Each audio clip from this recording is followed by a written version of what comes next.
Good evening and welcome. My name is Adam Block and I'm chair of the Needham Planning Board, and I call this meeting to order. This meeting is an open meeting of the Planning Board and is being conducted in a hybrid manner consistent with state regulations, and is also being recorded on Zoom. Public access to this meeting does not ensure that there will be public participation unless required by law. We have two public hearings this evening that will include an opportunity to provide public comment in relation to those to the subject of those hearings, and then also with respect to the de minimis change. I understand that there is a member of the public that wishes to address the board, and I'm going to allow that as well. I appreciate the advance notice of that. For the record, I will now confirm attendance of planning board members. When I call your name, please respond that you are present. In alphabetical order, Artie Crocker. Present. Actually, I mixed up the alphabetical order. I went. Excuse me, am I chopped liver? Absolutely. Given that we're approaching Rosh Hashanah, my present until it's called. That's a problem of the A's being Adam. That's a common problem among others that I have. In alphabetical order, based on last names, Paul Alpert. Present. Artie Crocker. Present. Jean McKnight. Present.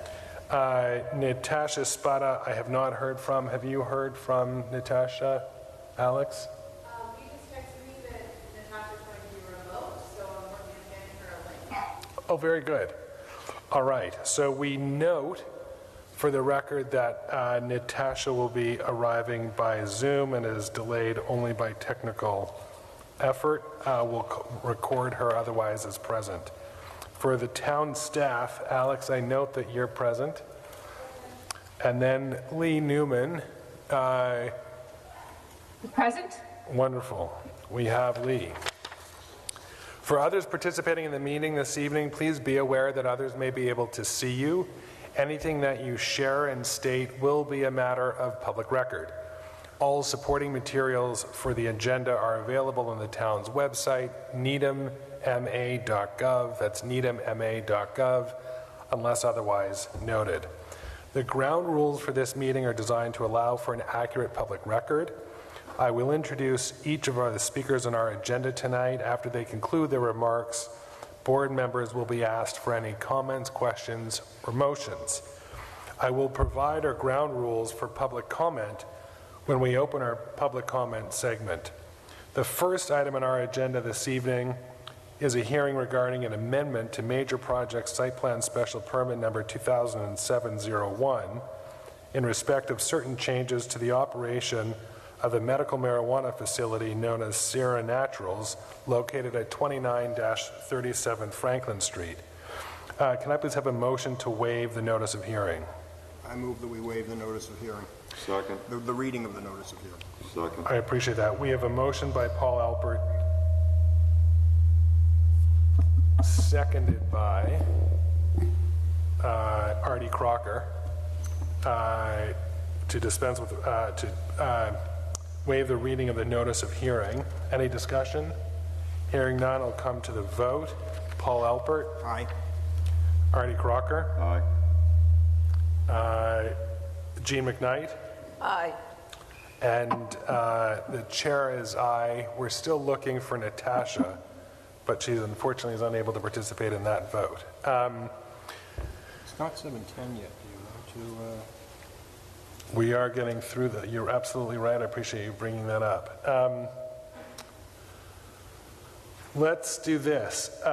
In the interim, while we have 3 minutes, let's go to the minutes of July 7, 2022. Jean, I appreciate your flexibility. I'm calling on you out of order. Yes. I noticed there were a number of red line improvements to clarifications on those minutes, and I noticed you had 2 other comments. I would propose that we strike those last comments from the sentence. All right. I have it before me now, and usually things that I have a question about I highlight, And I Correct. don't find that until the very end, yes, page 7. And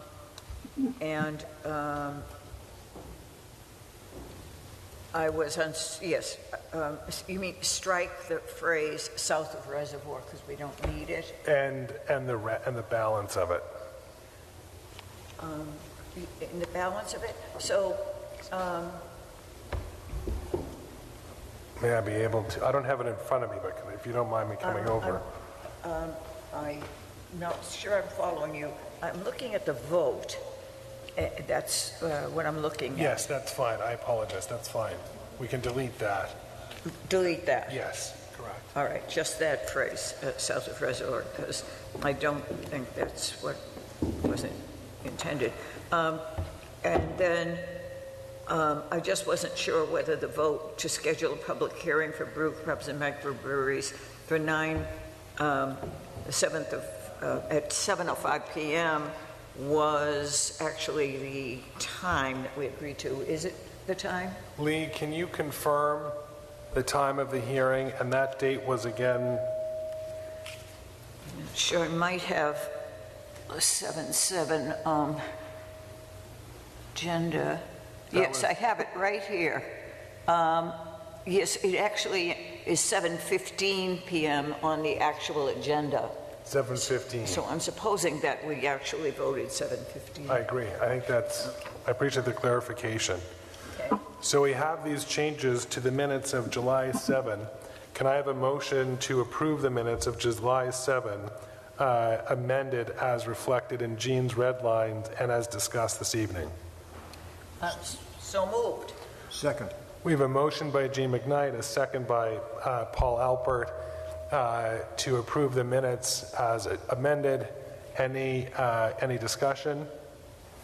Hearing none, I'll come to the vote in alphabetical order by last name. Paul Alpert? Aye. Artie Crocker? Aye. Jean McKnight? Aye. The chair votes aye, 4-0. Thank you very much. The minutes have been dispensed. I now have 7:10 on my watch. At this time, I'd like to ask the participants for Sierra Naturals to come to the table. I believe, Excuse me, Adam. yes. We also have the minutes of July 12th, and it's just one typo corrected. Should we go ahead and accept those as well, and then we don't have to worry about it later? What was the date? July 12th. July 12th. July 12. I actually missed those in the minutes. Yeah, it was just in one the red line packet. adding the word plan to the housing plan working group on page 2. Do we have a motion to approve the minutes of July 12? Well, first, could I make sure you're saying on page 2, Jean? Yes, the second page of the July 12th minutes, in the paragraph with the heading, Report from Planning Director and Board Members. In the first I got it. line, where it Okay. said Housing Got it. Working Group, Okay, I I inserted see the it. word Plan Working Group because that's Yeah. the name of the committee. Got it. Okay? Yep. So I move we accept the minutes as redlined. Second. July 12th, 2022. We have a motion by Jean McKnight, a second by Artie Crocker to approve the minutes of July 12 as amended. Any discussion? Hearing none, I'll come to the vote. Paul Alpert? Aye. Artie Crocker? Aye. Jean McKnight? Aye. And the chair votes aye, 4-0. Those minutes have been approved and dispensed with. Now, finally, at last, I'd like to invite to the table the participants for the hearing with respect to Sierra Naturals at 29-37 Franklin Street in Needham. And I believe those that will be attending is attorney Bob Smart. Do you folks need more chairs? You're good? All right. Mr. Chair, this is Natasha Spot. I just wanted to let you know that I was here, and I'm going Thank to you. rename myself because it says Lee Newman. But I like Thank you. We note for the record that Natasha has arrived and is with us by Zoom. Thank you very much for calling that out. I believe we have tonight with us Attorney Robert Smart on behalf of the applicant, Scott Thornton from Vanessa Engineering, Gretchen McCarthy, VP of Retail from Sierra Naturals. We may have Attorney John Fernandez, that's you, and we have Dawn Packnett. Dwan, I apologize, thank you very much for clarifying. And does that make you Mr. Carger? Yes. It does, very good. From Sierra, principal from Sierra, I leave it to you or to your attorney, one of them, to begin tonight with a brief summary of what you're intending with the change. That would be me. Robert Smart, the attorney for Sierra Naturals, doing business as Air. We're asking the board to amend several provisions of the special permit that was granted in 2017 to basically deal with some operational issues that Sierra has encountered that have really made it more difficult for them to operate successfully, particularly in what's become a more and more competitive environment. So I'll just go through them, and I think we have a PowerPoint. I haven't done a PowerPoint before, actually, so this is a first. So the first thing is that there's been a name change. The permit in 2017 was issued to Sage, and since then there's been a corporate name change which occurred in 2017 to Sierra Naturals Inc., which later became Sierra Naturals Inc., doing business as Air. The change of license to Sierra was approved by the Cannabis Control Commission in 2021. The community benefit agreement with the town through the select board was amended in 2021 to reflect, to recognize this change of name. And Sierra did doing business as filing with the town clerk in 2022. So that's the first change that we're seeking. The second is that back in 2016, 2017, when the planning board was considering all of this, the applicable regulatory agency was the Department of Public Health. The legislature created the Cannabis Control Commission, and the law that established that also indicated that the regulatory control was going to transfer from the Department of Public Health to the Cannabis Control Commission.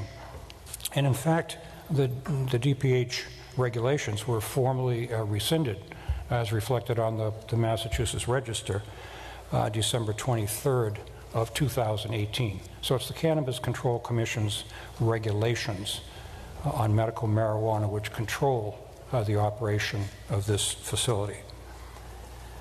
The third change that we're looking for is the elimination of an appointment-only operational requirement for the facility. None of the other businesses that run medical marijuana facilities in this area are so limited, and most of the businesses actually walk in, and a lot of the ordering actually takes place online, and as my understanding is that that's become increasingly the case over the last 2 or 3 years. So, and to have to go through this appointment process has proved to be a bit of a problem, because first of all, a staff member has to log the appointments. People often don't show up for their appointments. They cancel at the last minute, and this means that sort of available time slots go unused. So and we asked Vanessa and Associates to analyze the effect of the change in terms of the number of people who might be coming to the facility and the demand on the parking facilities and traffic in the area. They concluded that there's sufficient parking capacity on site to handle what the increase, if any, that's expected.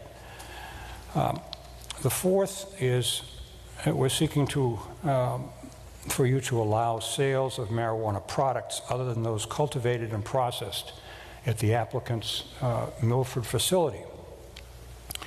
The DPH regulations back in 2016, 2017 limited sales to sales of the facility's own cultivated marijuana products. In 2018, the state enacted so-called seed-to-sale tracking of cultivation, transport, testing, and sale of medical and adult use cannabis. And that was through the Cannabis Control Commission. And that system, in effect, which CIRA and all the other operators have been required to comply with, has eliminated the need to restrict sales to the facility's own product.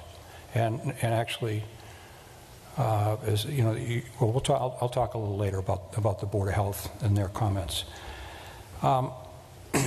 The CCC's regulations, in contrast to the Department of Public Health, allow sales of medical marijuana from facilities other than, the actual marijuana treatment center's own product.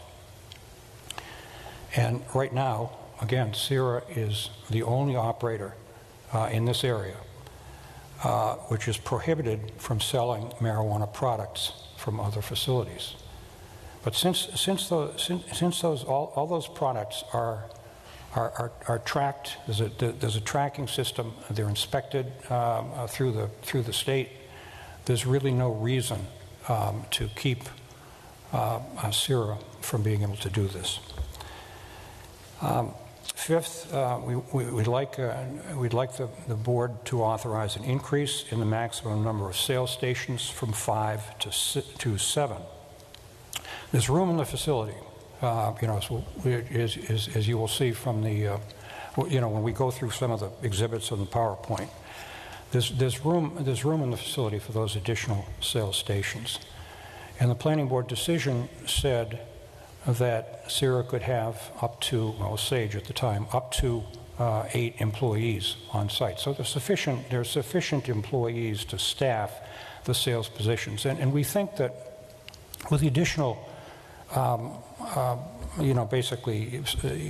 sales locations, that patients will be able to move more quickly through the facility and complete their transactions.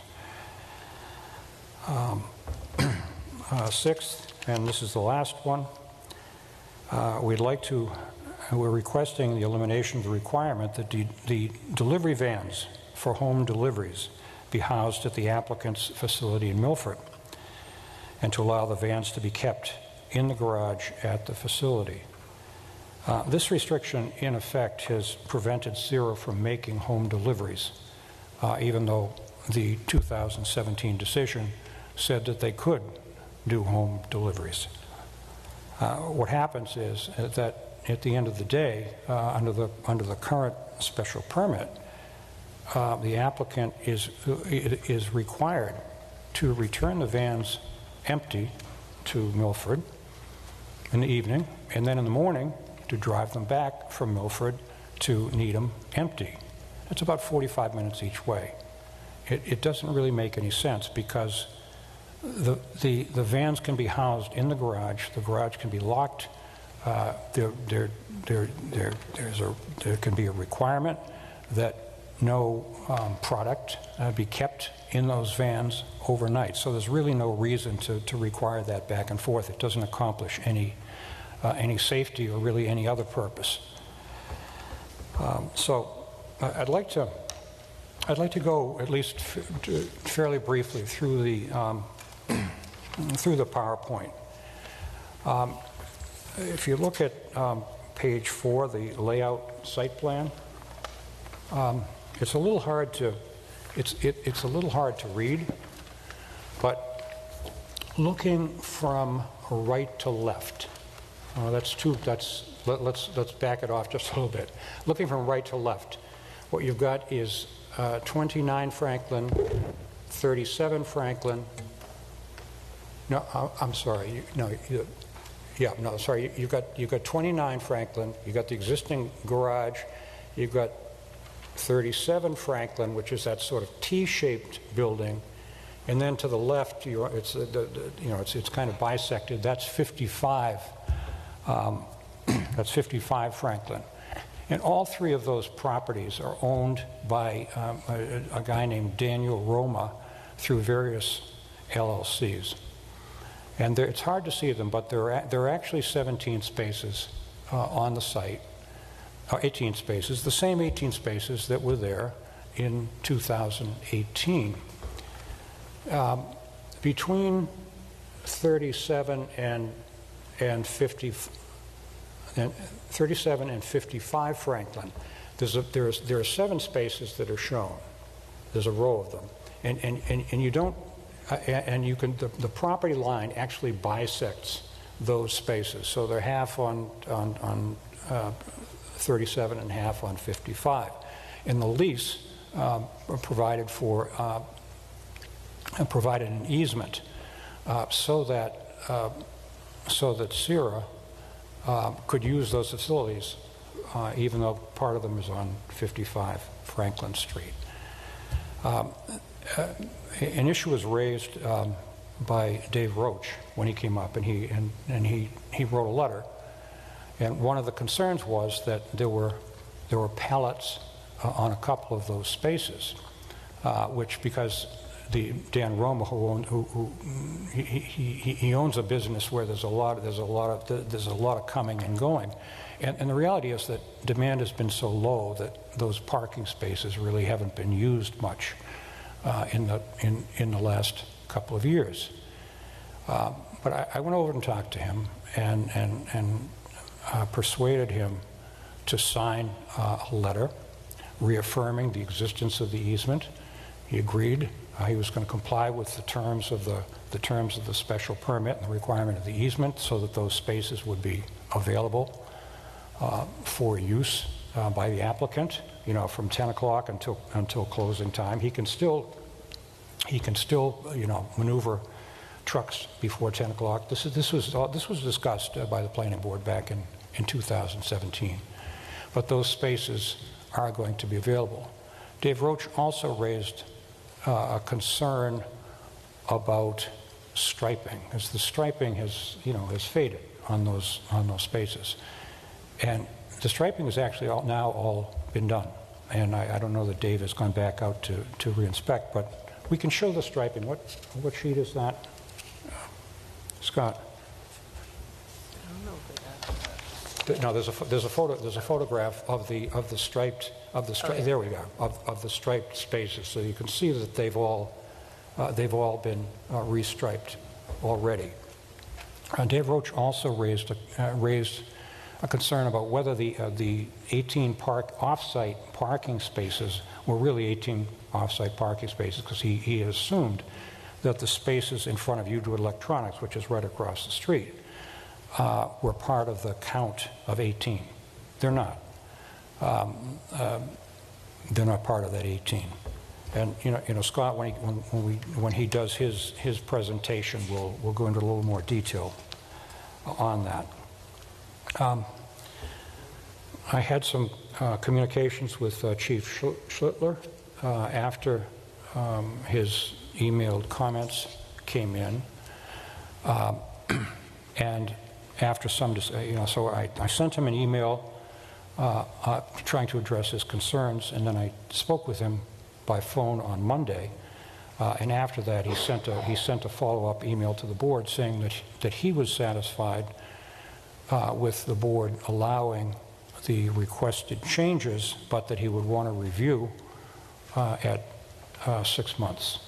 And Sarah is fine with that.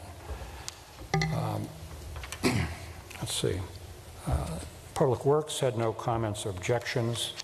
The Needham Board of Health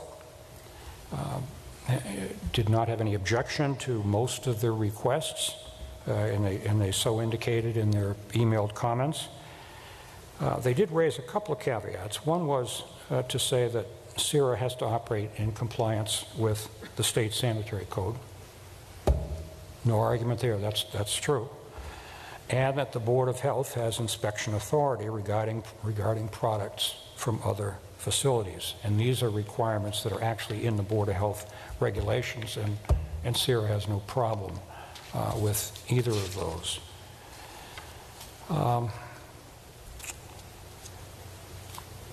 So I think I'll stop talking and let Scott take over, and we'll be happy to answer questions after the presentation. Thanks, Bob. Yeah. On? Yeah, you don't have to press anything to. Perfect.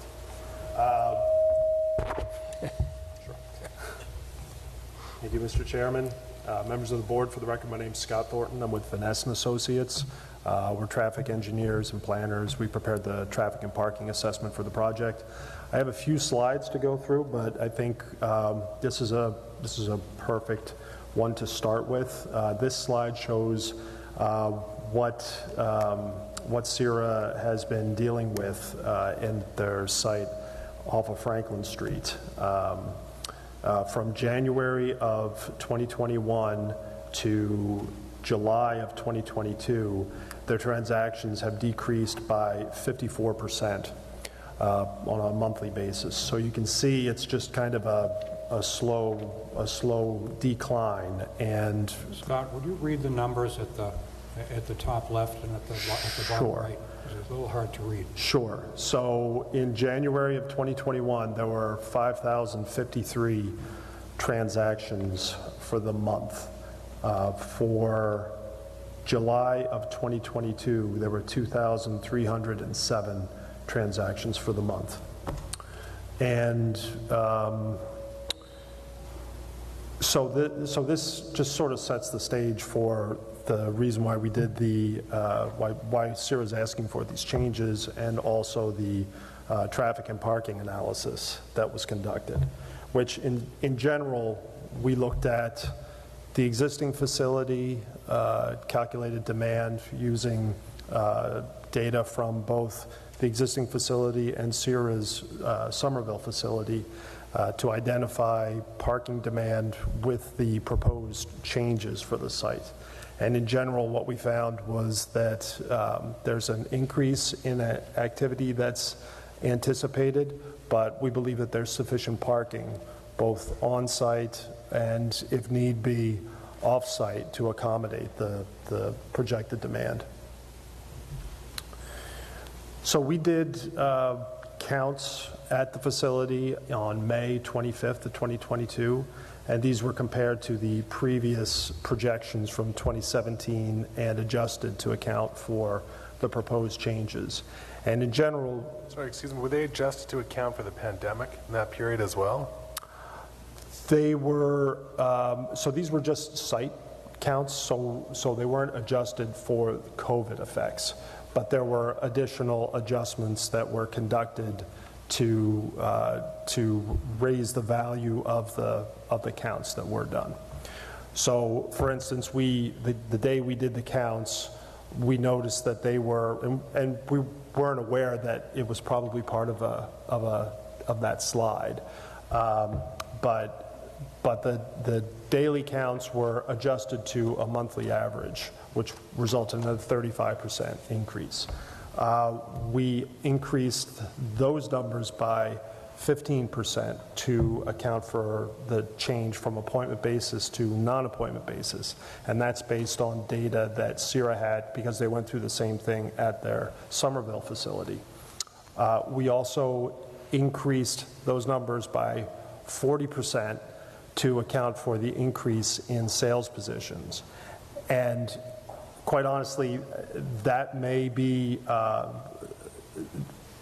more of of a theoretical increase that doesn't necessarily result in additional demand, because additional sales positions would help to reduce waiting and reduce service time more than anything else, but we accounted for it as an increase. And then we further increased those values by 40% to account for peaking that was observed in the parking counts. And then those numbers were then decreased by 10% to account for delivery service, where the expectation is that some of the home delivery trips would reduce the traffic to the site. And again, that's based on Sierra's experience with their Somerville facility. So at the end of the day, these are, it's about 120 to 140% increase in the hourly adjustments, the hourly trips and parking demands. On a monthly basis, it really is almost it's a more than doubling effect. So for comparison, the January 2021 maximum of 5,053 monthly transactions, we estimated that with all of the above adjustments, the monthly projections would come in at about 4,988 transactions. So that's pretty close to the recent max. And I think if you asked Sierra, they would be astounded if they got half that number from the requests that they're asking for. And in comparison, the July transactions were 2,307. So again, it's a large increase that was baked into the parking and traffic demand numbers. Parking space demand was also counted on May 25th. And in general, what we're finding is that the on-site spaces can accommodate the projected demand, and if there's additional demand, there's off-site spaces on Franklin Street that can accommodate any other demand. So this slide shows the traffic generation, and we're looking at the midday and the evening peak hours. The 2017 estimates are presented along with the estimates for the current projections. And you can see that there's not much difference during the midday time period. That's not really the peak activity period for the site, but in the evening, there is a more than doubling that was projected. In terms of the transactions, the data that we observed indicated about 8 minutes between transactions. We took a more conservative approach and assumed 10 minutes per transaction, which is longer than observed, but it allows for 60 transactions per hour for the 10 customer spaces, compared with the 26 transactions per the hour that was calculated. In fact, even the 8-minute transaction time period is longer than what their current experience is. Their current experience is about 4 minutes. And the difference is really due to the online ordering, where people can pick their order, and they're just coming there to pick up the material or pick up the product. So they're in and out in just a few minutes. So, as Bob was alluding to, the parking inventory that we looked at, because we looked at the on-street spaces and also the off-street spaces and what the demands were. On-site, there's 18 spaces. Off-site, there's about 18 spaces. And the 18 spaces off-site along Franklin Street were in the area to the end, close to the end of the street, and then up on the other side of the You Do It electronics store. There's about 6 spaces. There's actually 24 spaces total on Franklin Street.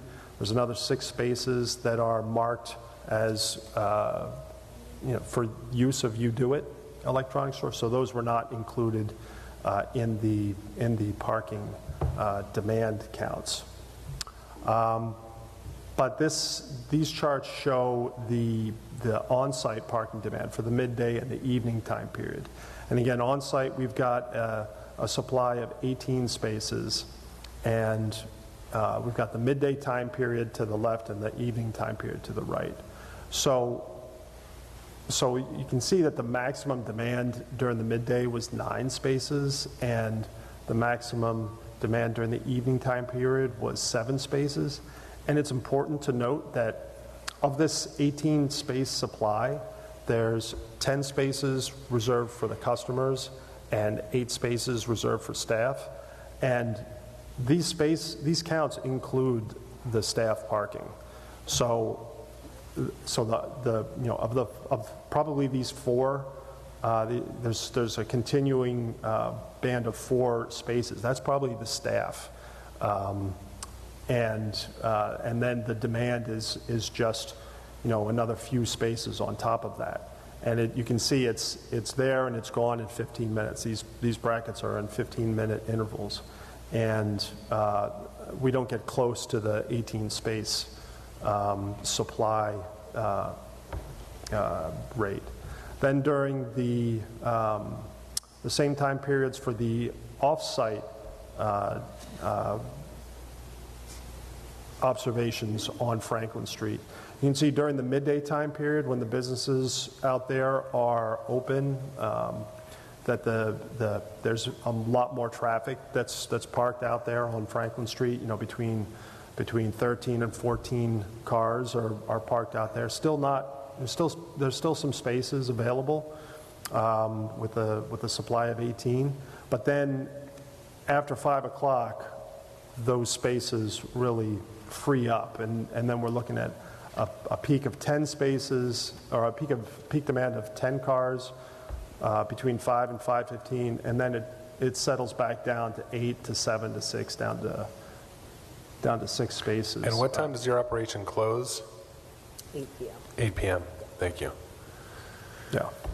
So, and I think that's it for the traffic and parking analysis. If I would, I'd like to make one more comment, and that is that Sage, now Sierra, has been operating for almost 5 years at this site. It has never had lines outside the door. There have been no police incidents, no police reports. There have been no reported traffic problems. When Sierra Sage initially came to the planning board, there were quite a number of public comments, and most of them in opposition. This time around, none. Nobody from the public has commented or responded in any way to this. We haven't had any complaints from abutting businesses or nearby residents. It's been a very clean operation. Thank you very much.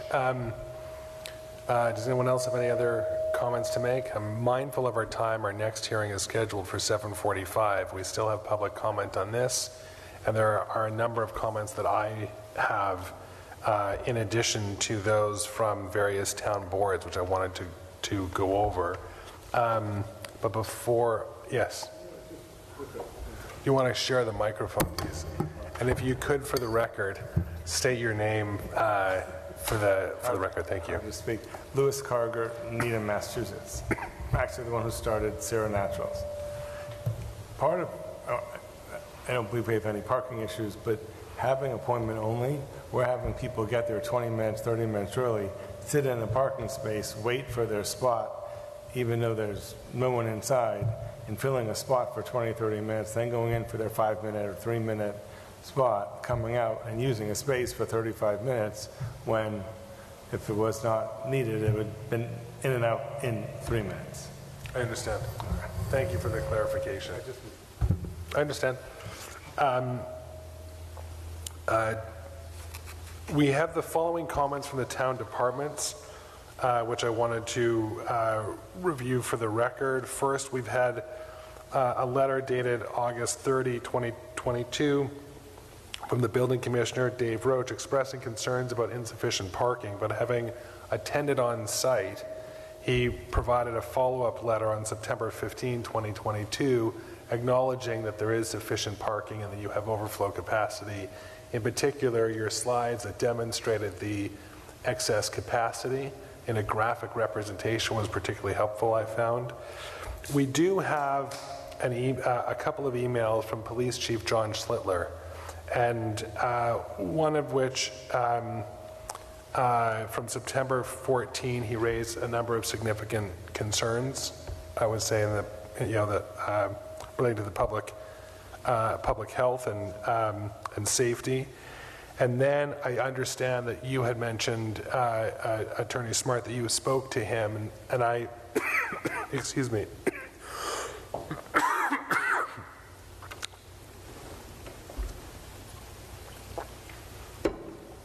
It's not COVID, and it's not product related. But having said that, we did receive on September 19 an email which I acknowledge saying that he's effectively assuaged, having spoken to you, but wants to review it in 6 months. And I think that given the transition that you're looking to achieve, it might be best to consider a two-step process, one of which is, if the board is so inclined to approve the application and the relief, that we may do so on a temporary basis for 6 months, and then have another public hearing in 6 months. We'll have an opportunity for public comment from the town boards, if there are, and we'll also have an opportunity for comment from the public and participation from the public. And if at that time it appears as though there are no adverse impacts to the community, then the board would probably be open to removing that 6-month restriction, and we would just move forward with the relief. The police chief identifies, I'll come to, in a minute. The police chief's impacts related to traffic, parking, any potential criminal activity in the area, which I know, Attorney Smart, that you've identified that the town has not received any complaints of any criminal or other mischievous activity resulting from the use in town. Also concerns about customer lines, which I understand you've said that there are no customer lines, and an external monitoring program as well, which is something that I think the board may want to consider in some capacity. And before I continue with some other comments, Yep. Paul, you wanted to interrupt. Have you discussed that procedure with Lee Newman as to whether that was? I think I discussed it with Chris Heap. Lee, I can't recall. Did you? But we can. No, we didn't discuss that. So we can discuss that further when we come to the deliberation. Okay. We do have a number of comments from the Assistant Director of Public Health, Tara Gurge.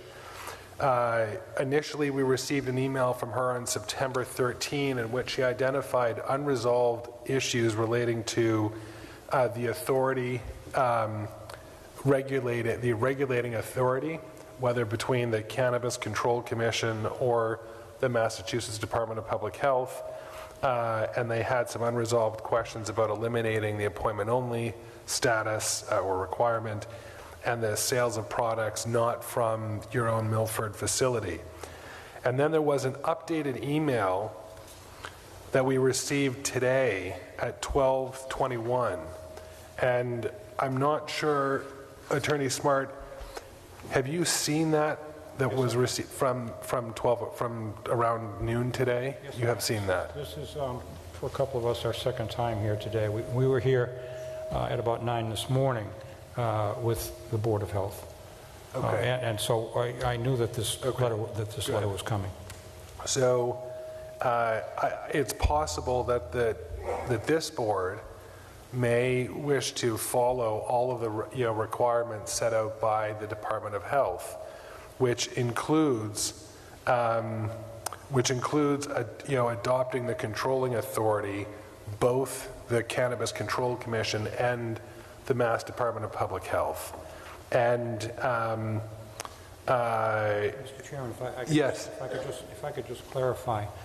I believe that what Tara Gurge said was that the applicable section of the Department of Public Health regulations had to do with the state sanitary code. The medical marijuana regulations, as I said before, were rescinded in 2018. So they simply don't exist anymore. So I'm going to read into the record the comment just to make sure that we're saying the same thing. We probably are.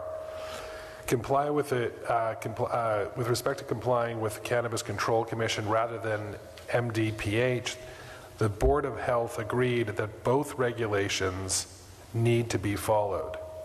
Along with the Cannabis Control Commission regulation, the Mass Department of Public Health standards, specifically 105 CMR 590, State Sanitary Code, Chapter 10, Minimum Sanitation Standards for Food Establishments, must be followed.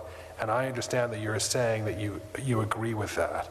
Specifically for the production, preparation, and storage, both cold, holding, and dry storage of edibles and marijuana-infused products, as is written in the Needham Board of Health's Article 20 regulation to ensure sanitary and safe operations of marijuana treatment centers.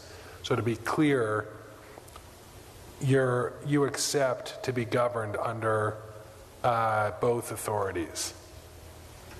Mr. Chairman, again, my name's John Fernandez, and I do regulatory work both for SERA at the Cannabis Control Commission level as well as the local level.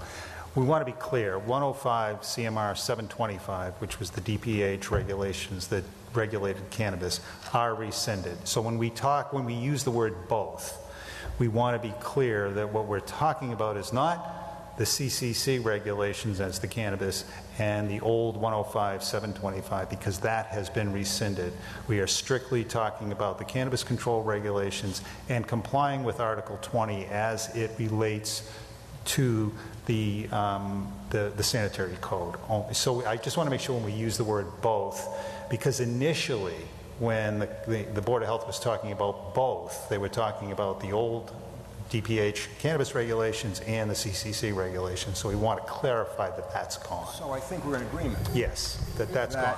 That you're subject to the CCC regulations and you're subject to the state sanitary code, which is enforced by the Needham Board of Health through its Article 20. Just to the extent applicable. And so what we're suggesting is that our amendment to the special permit, to the extent that the permit doesn't already state that, will make that clear. Yes, if I may respond. So my thought would be that there's not a need for the planning board in its decision, assuming we get a favorable decision here, to reiterate the text of Article 20. But it simply would be appropriate, I think it would be appropriate for the planning board to say that the applicant shall comply with Article 20 of the Board of Health regulations, and the applicable sections of the state sanitary code. Right. Yeah. So it sounds like we're notionally, if not grammatically, agreed, and that will resolve as we come to the time of deliberation. But I just wanted to be clear, so there is no error in the future, and it sounds like we have that clarity. So that's helpful. Mr. Chairman? Yes. I just want to comment that a letter like this with a similar comment is not at all unusual for our health department. If it were an office building with a cafeteria, we'd have a letter saying, that they have to comply fully with the state health department and the local rules and have inspections and that sort of thing. Whatever the use is, if it involves food in any way, we get a similar comments. Thank you, Jean. And lastly, with respect to the Department of Public Health, that they reserve, I think, the right to be able to inspect this facility and also the Milford facility.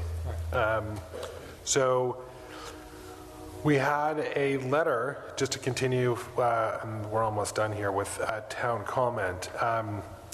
We received a letter from town engineer Tom Ryder on June 16, questioning whether there was sufficient parking for the proposed operational changes.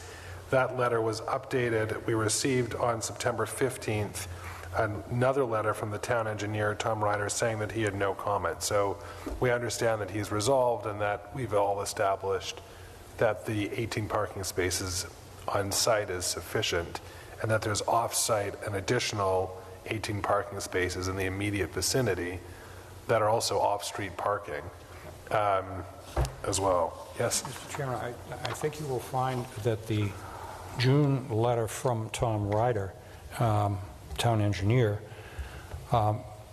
was considered by the planning board when it voted back in June or July to establish a parking requirement of 18 spaces, and that Tom Ryder's letter actually said that he thought 18 spaces was the right number.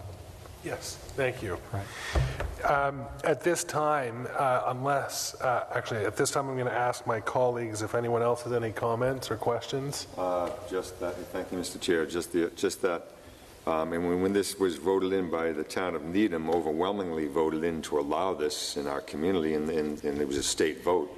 It was overwhelmingly. Then I thought at that point, understandingly, sometimes you want to walk, you want to crawl before you run or walk before you run, things like that. I understand a little hesitation of what was coming at the town. At the same time, I thought it being treated incredibly differently than a CVS and Walgreens, actually, I thought was a little restrictive. And so I think it's about time that this is lifted to something more in par with what's going on with other parts of the state and other parts of the community in general. Are you proposing to remove the medicinal requirement? I mean, they're not asking to remove that, so I have no need to put that in there as well. I have no need to put that in there. It's not being asked for.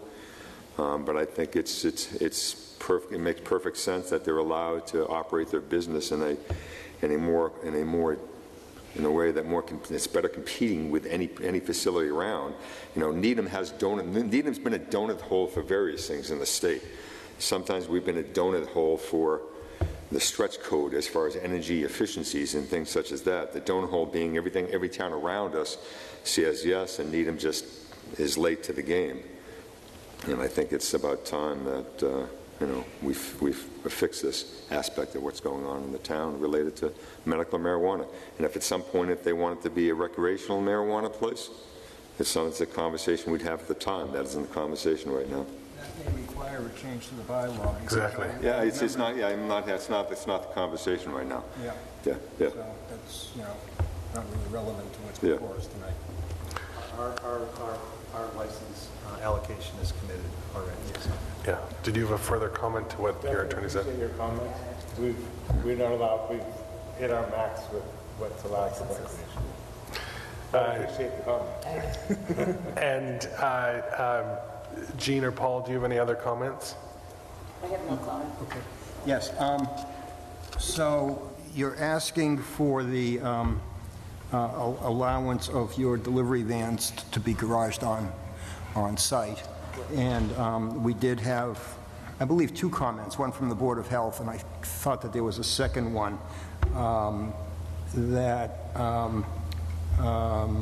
requiring that the vans be empty and that the garage be securely locked, right. In which you already had that the garage would be locked in your letter, right. But your letter did not state that the vans would be left empty overnight, and so that's appropriate language for your decision. And on the issue about the 6-month review, first of all, I asked Lee Newman what kind of usual procedure we would have when the town agencies, in this particular case, the police department, has requested a review in 6 months, because I think that requiring another amendment in 6 months requiring the publication of a notice, possibly requiring another filing fee, I think that's too much to ask. I would think that there should be a streamlined procedure within the special permit to allow for a 6-month review. I don't know whether it has to state that it's by this board or whether we can delegate it to the police department. But I think that that's a better procedure. I understand what you're saying. I'm grateful for the comment. In the interest of time, because we have another public hearing that we're already late on, can we put a pin in that and put that pin out when we come to the time of deliberation? Is that appropriate? As long as there aren't any more comments to be made on it, because I believe you're talking about closing the hearing. Well, at which point, if we close the hearing while we're deliberating, the applicant would not be able to participate in the discussion. So, if I may, with regard to the 6-month review, I appreciate Mr. Alpert's comments. I think it would be a little bit of overkill frankly, to require publication of notice for basically a new hearing on just to extend relief which have been granted on a temporary basis. It seems to me this could be handled in some kind of an administrative fashion where the applicant is required to present an updated traffic report and whatever other documentation the board wants. The board would then circulate that material to the relevant town agencies, police chief, town engineer, building inspector, I suppose, and that the board then could make a decision to extend indefinitely the relief granted without the whole public hearing process being triggered. I understand that. Lee, do you want to comment on that? Yes, I think the process that Bob is beginning to articulate makes sense. It's pretty consistent with how we've done other permits where there was a question about whether or not the actual operation was going to function as was represented. So we could include a condition that allows the board to look at it 6 months out, require the submittal of a parking study, and condition the use itself on the representations that have been made here tonight in terms of how it's going to function, and then reserve for the board the right to impose additional conditions should it not work that way. For example, electronics has a large parking lot that's not utilized in large part, that perhaps a lease arrangement could be made between the parties in the event that there are problems or issues. So that's, I think, the path that I would go down. I wouldn't require a new hearing. I think that makes a lot of sense, Lee, and thank you, Paul, for making that, because 6-month review, although it sounded like everyone was in agreement with it, I thought, why? Why does it have to? Why does the fear factor have to come and play that we're expecting something bad to happen? I'm talking to too many lawyers. Yeah, I'm not expecting anything. I'm not expecting anything bad to happen. Especially Artie. Yeah. So I would say I'm not going to oppose that. And I understand the rationale for both. I understand the expediency that we're looking for. I also understand that the town has a need to be able to protect its legitimate municipal interests, especially those raised by both the Department of Public Health in addition to the police department. So it sounds like we have clarity on a direction on how to address the 6-month review process. Any other comments? Can I make one comment? I know Sure. you're trying to get to a hearing. Yes, we're also going to have to come up public comment first. Go ahead. There's one substantive matter you raised that if you're going to go into deliberations and we're going to be shut out, I'd like to draw your attention to, and that was the police chief's comment relative to security outside. Yes. There is security plan. We have security guards on site that both monitor and sweep, so that if anybody is found to be lingering and attempting to use product, they're banned from the site, they're driven off, they're ordered off the site, they're banned from coming back to the site. So, you know, Gretchen can give you something on how It that sounds, works. I'm glad you raised that, because it sounds like that's something that the police chief may not be aware of, and what the security protocols that security officer undertakes on your behalf. So it's probably helpful, you know, to inform the police commissioner specifically,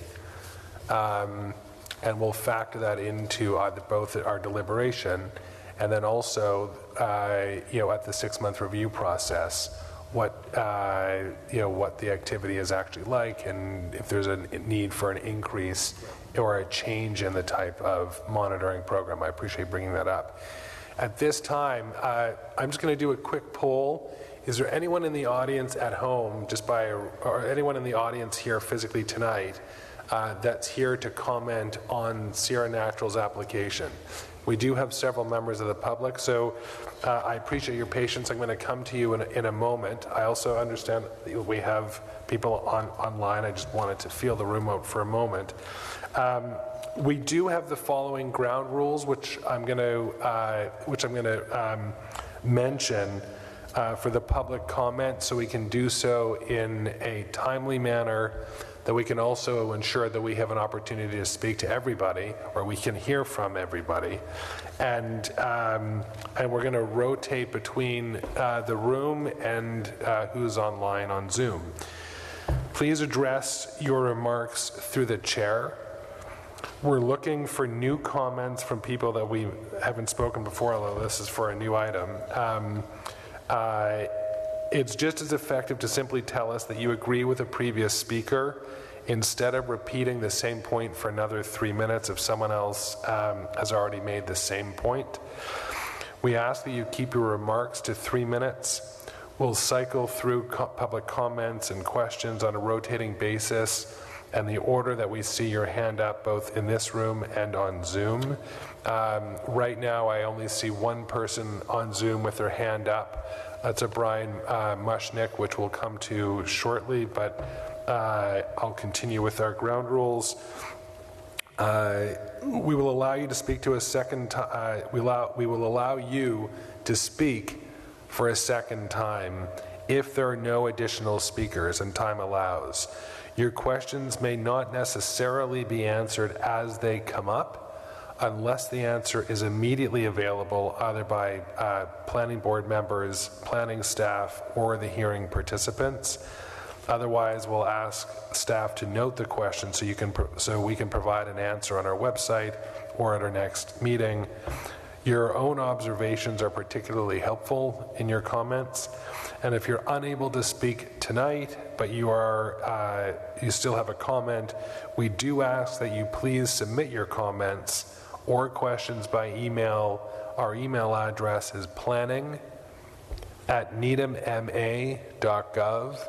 Once again, that email address is planning@needhamma.gov, and those will be held as part of the public record.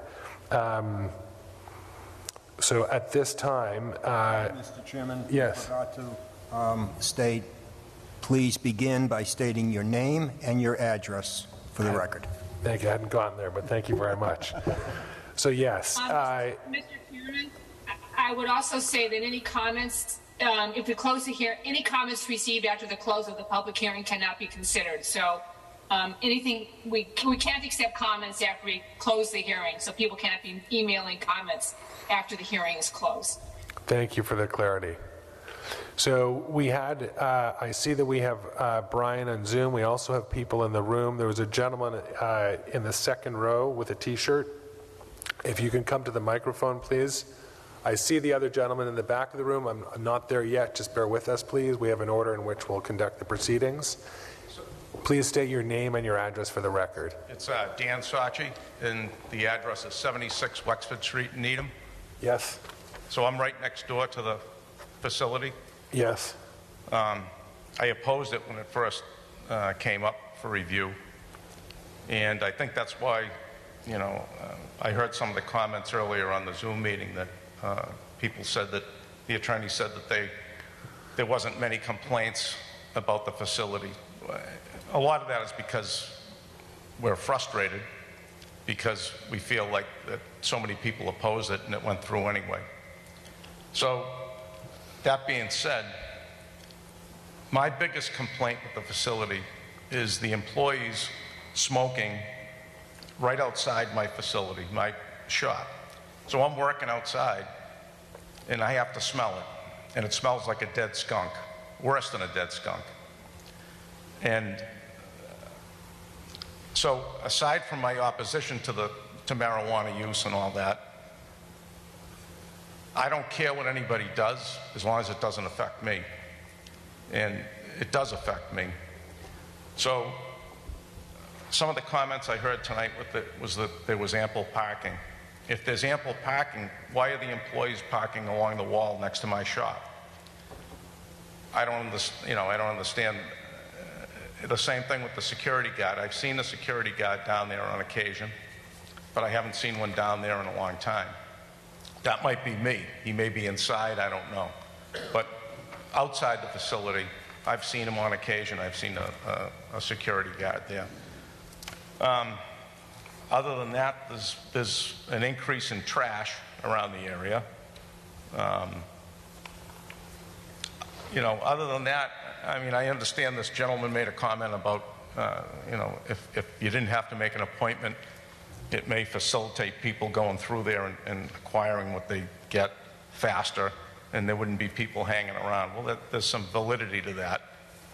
I know I can't stop marijuana use, but I don't think, when I heard some of the comments tonight about the decrease in the purchases, I don't see how a decrease in drug abuse is a bad thing. So, the less people that are using marijuana, I think that's a better thing. I don't think that's a bad thing. So they may be upset profit-wise, but it's not a bad thing if people stop using marijuana. So that's about all I have to say. So I don't, mainly my basic point is that the reason why there aren't as many complaints is because what are we going to do? When you see somebody smoking outside, you're going to call the police and say somebody's smoking outside? Yes.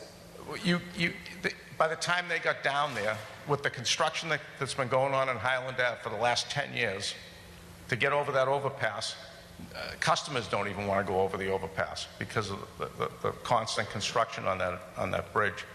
And you could never do that. We have a job to do. We're trying to do a job. You're going to spend time, calling the police saying there's somebody here doing this or there's somebody here doing that. And the only thing, and I haven't seen it, my son said that he was down there changing his oil on a Sunday, and he saw somebody exchanging money outside the shop. So maybe somebody went in there with a medicinal marijuana card, got marijuana and sold it to somebody outside. I haven't seen it, but that's what he said to me, and he would know that a lot better than I would, I guess. So when you're saying smoking outside, you're talking smoking cigarettes or smoking marijuana? marijuana? No, smoking that. Marijuana. You can smell it a mile away. I was driving home from New Hampshire the other day. There was at least 4 instances on the way home when the car in front of me you could smell it. It smells like a skunk. It's the best way to describe it. There can't be that many dead skunks on the road, Thank you very much. Okay. Thank you. We have someone online, Brian Mushnick. Alex, if we're able to elevate him to participant, please, that would be helpful. And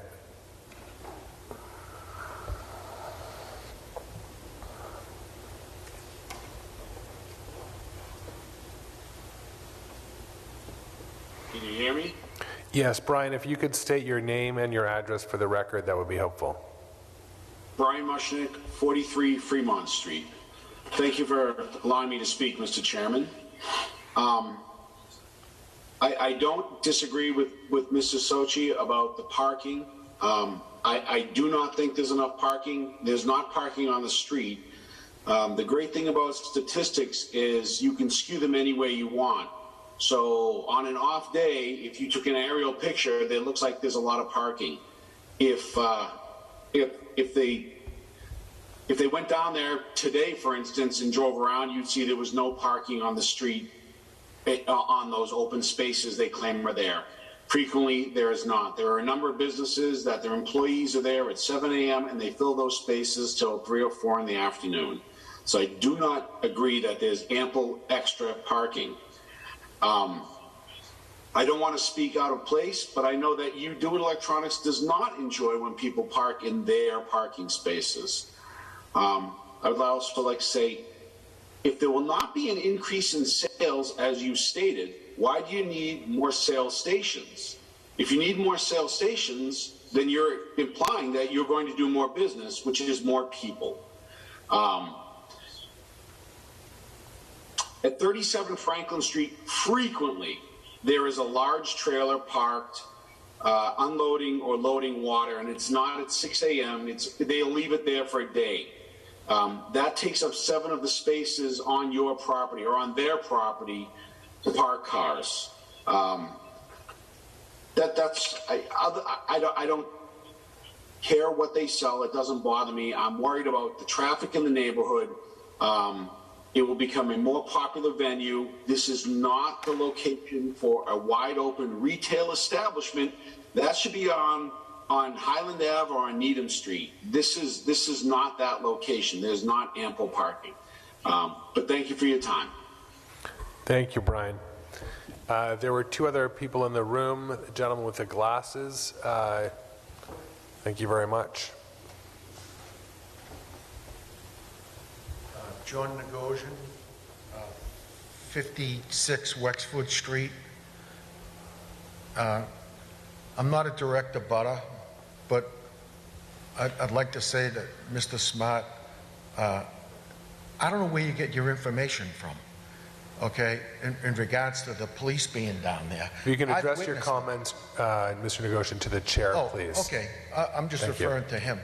He's the one that said that there's been no problems there. I've witnessed them.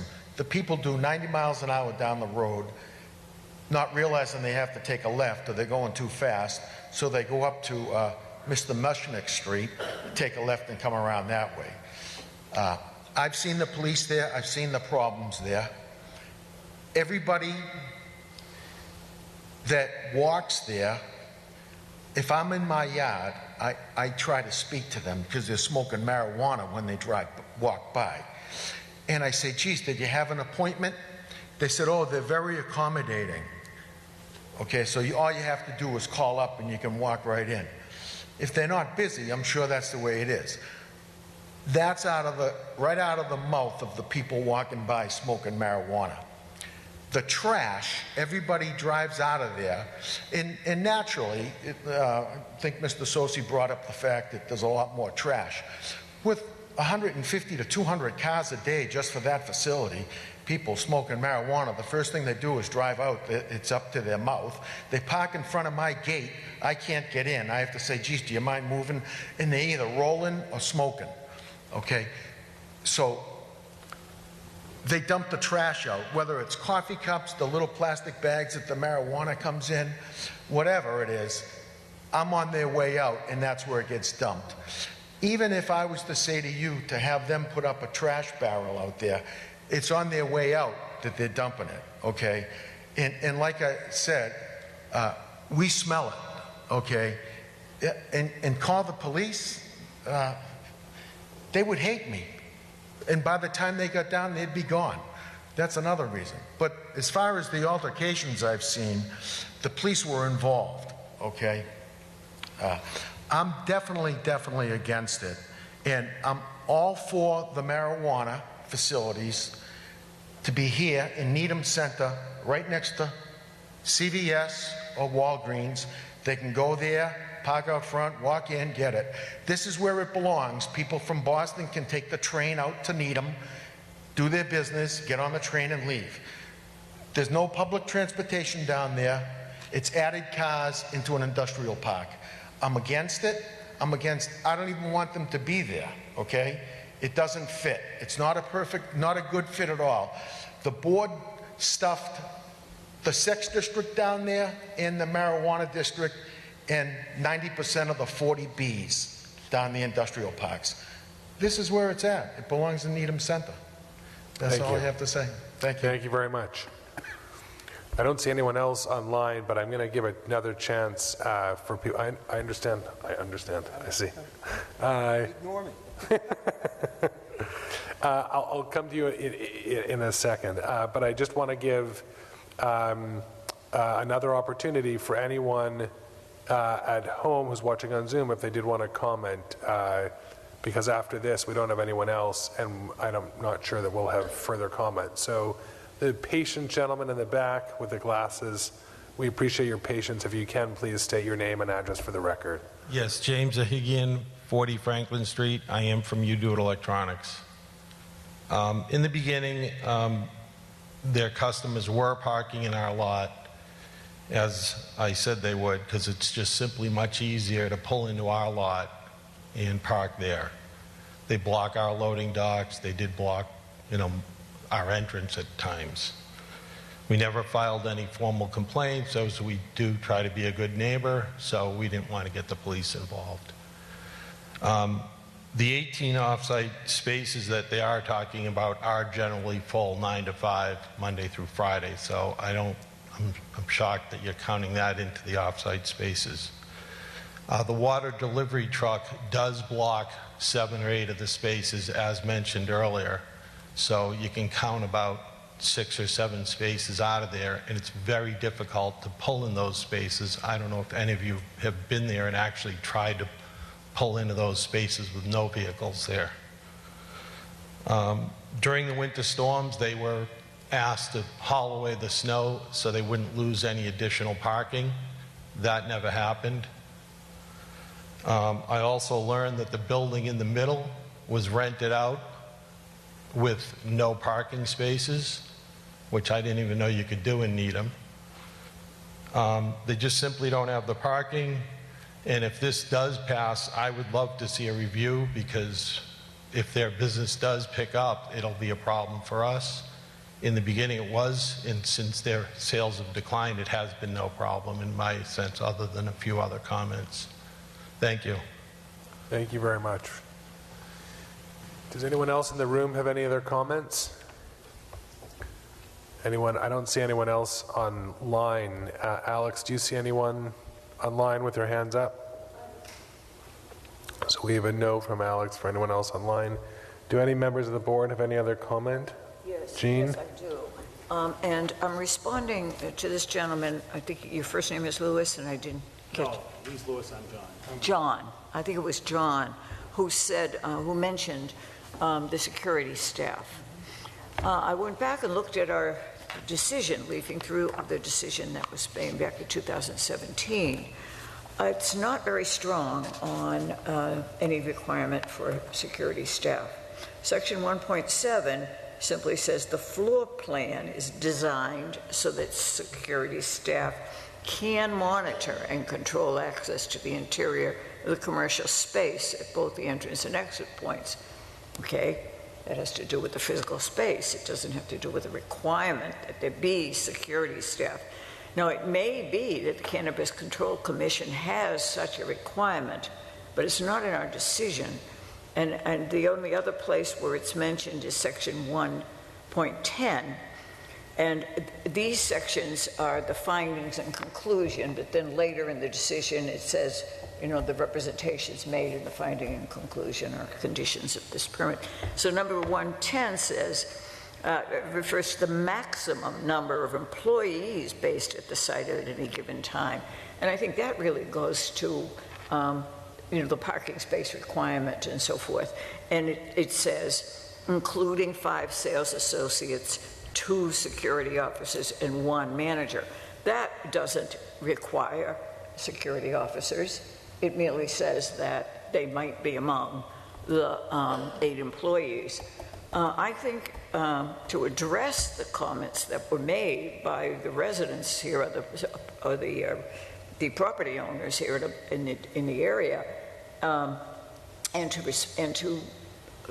listen to what John said about the security officers, make sure that there isn't this and that going on.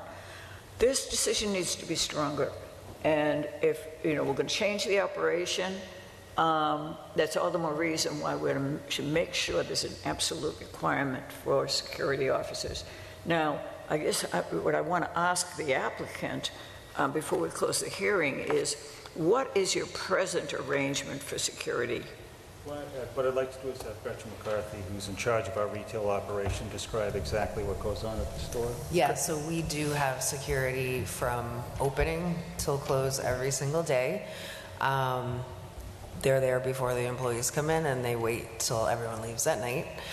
They do roam the perimeter, all day, and we also have, pretty top-of-the-line security equipment where you can see outside the perimeter, so they monitor the cameras when they're not roaming outside.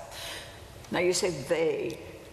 Is there more than one security person there? One at a time, but we do have a couple that rotate shifts. So what you have is one person on site who manages entry and that sort of thing into the building. But we have 4 stores, so we have a good amount of security guards that if we needed additional, we could certainly float them. That's what we do with our facilities. So one security guard can work in multiple locations. So that would be fine if we saw the need for an additional. But to her point, you only at any given time, you have one security officer, and that security officer is how much of their time is inside versus outside? It's about 50-50. 50% of the time they're outside on a perimeter sweep, and they're constantly how far do they go? How far do they go? So they roam all the parking lots just to make sure their eyes are on everything outside in the back parking lots, and they just roam the perimeter. And when there are people that are parking at electronics or at other places of business, but are customers of the store, what action do they take? So if they saw something going on that was inappropriate, they would certainly address the situation and bring it to our attention and write an incident report. If someone was illegally parked, they would ask them kindly to move. Are they monitoring for people who are smoking marijuana outside your store? Yep, that's part of our SOPs. Well, evidently people are complaining about that, so. I have a question about security. With regard to the rules of the Cannabis Control Commission, do the rules of that commission require a security guard? It does not. It does not? Yep. Okay. All right, all the more reason why our special permit should be very clear on that subject. I understand. Lewis, I'll give you an opportunity to respond to the comments. First of all, Gretchen, could you explain how many cameras are required and how many cameras that we supply and do over and beyond the requirement of the CCC, along with it's monitored internally and monitored externally from a third-party company, along with monitored by the Cannabis Control Commission? Yeah, we go above and beyond with all of our camera systems.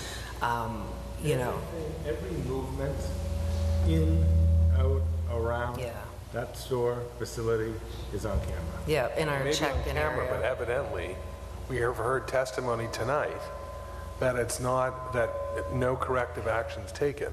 So it's one thing to observe a violation, but observing a violation is not helpful if there's no corrective action taken. We haven't personally live in Needham, and I took your names and notes who the 3 people spoke. I'll gladly speak to you today, tonight. As you can see, I've had a little procedure, maybe a day or 2 might help. I'll be there, help, stand, whatever it takes to make it so your business is not bothered. They said that the first time. So, We'll allow that conversation, offsite from the hearing. If they had played by the rules at first, we probably wouldn't all be here. So that's a valid comment. So, just wait 1 second. Just so you know. oh, sorry, excuse me, Mr. Socha, can you come to the microphone so we can have your comment into the record, please? Just a sentence. It's okay. I had to get a special permit to work on cars down there. When I first got the place, I bought the facility, I had to get a special permit to repair automobiles. And I had to go before a board just for that. And that was something that was benefiting other people. It wasn't affecting other people. And You know, as far as the cannabis goes, I smoke about 30 cigars a year. They're little Toscano cigars dipped in anisette. I have to go to New Hampshire to buy them. I can't buy them in Massachusetts. They're illegal. So how a cigar dipped in anisette is worse than marijuana, I don't understand that. But I can't control that. This is something that I have to have a say in it because it affects me. You smoke it in New Hampshire or Massachusetts? My cigars? Like I said, I have about 30 of them a year. I smoke them in Massachusetts, but I can't buy them in Massachusetts. I have to drive to New Hampshire to go buy them. But you can buy flavored marijuana that kills brain cells and probably kills you in Massachusetts, and that's supposed to be a benefit. I appreciate the comment, but we do want to stick to the application. I understand. I guess what I'm trying to say is, please use me. I'm more than happy. I live here as well. To the best of my knowledge and what I'm able to do to help correct any of the situations that you're bringing up. So, Mr. Chairman, what I was going to say is I'm not doubting any of the commentary that's been given to you tonight relative to anecdotal evidence of certain circumstances happening, but if they're not brought to our attention in a contemporaneous way, we can't address them either at the time or to you. But what we can do is to what Lou has offered is go around the neighborhood, maybe expand our view of what's going on from our own parking lot and building out into the neighborhood, see where people are complaining about trash, see where people, and we can try and encourage people not to, once they leave our property, open the product, et cetera. We can't police the whole neighborhood. We don't have policing rights offside of our own property. So I understand that, but I think what you're hearing from the board is that we want to be responsive to the comments, to ensure that the properties and the neighboring properties are kept clean and not harmed by by trash and by other nuisances. And to ensure that there is, in fact, enough parking. And it sounds like it's great that you have a security officer who's making observations, but if you are going above and beyond, as you said that you are with your security apparatus, and you're observing, well, they should obviously be observing these types of complaints, and they would have clear access and see what trash is moving around, what parking spaces there are that are available and are not available, and where these other people are parking. So I think that's enough for the now. The question is, do we have everything that we need to close the hearing? Lee, are we outstanding on anything? No, I think we're fine to close the hearing. Okay. Artie, did you have a comment? No. Okay. Does anyone else have a comment? Does anyone want to make a motion to close the hearing? I will make the motion to close the hearing. Very good. So we have a motion by Paul Alpert, seconded by Artie Crocker, to close the hearing. Any discussion? Hearing none, I'll come to the vote in alphabetical order. Paul Alpert? Aye. Artie Crocker? Aye. Natasha Spada? Aye. Jean McKnight? Aye. The chair votes aye. We have closed the hearing. We thank you all very much for appearing in person. Thank you, and we'll continue the process through our deliberation.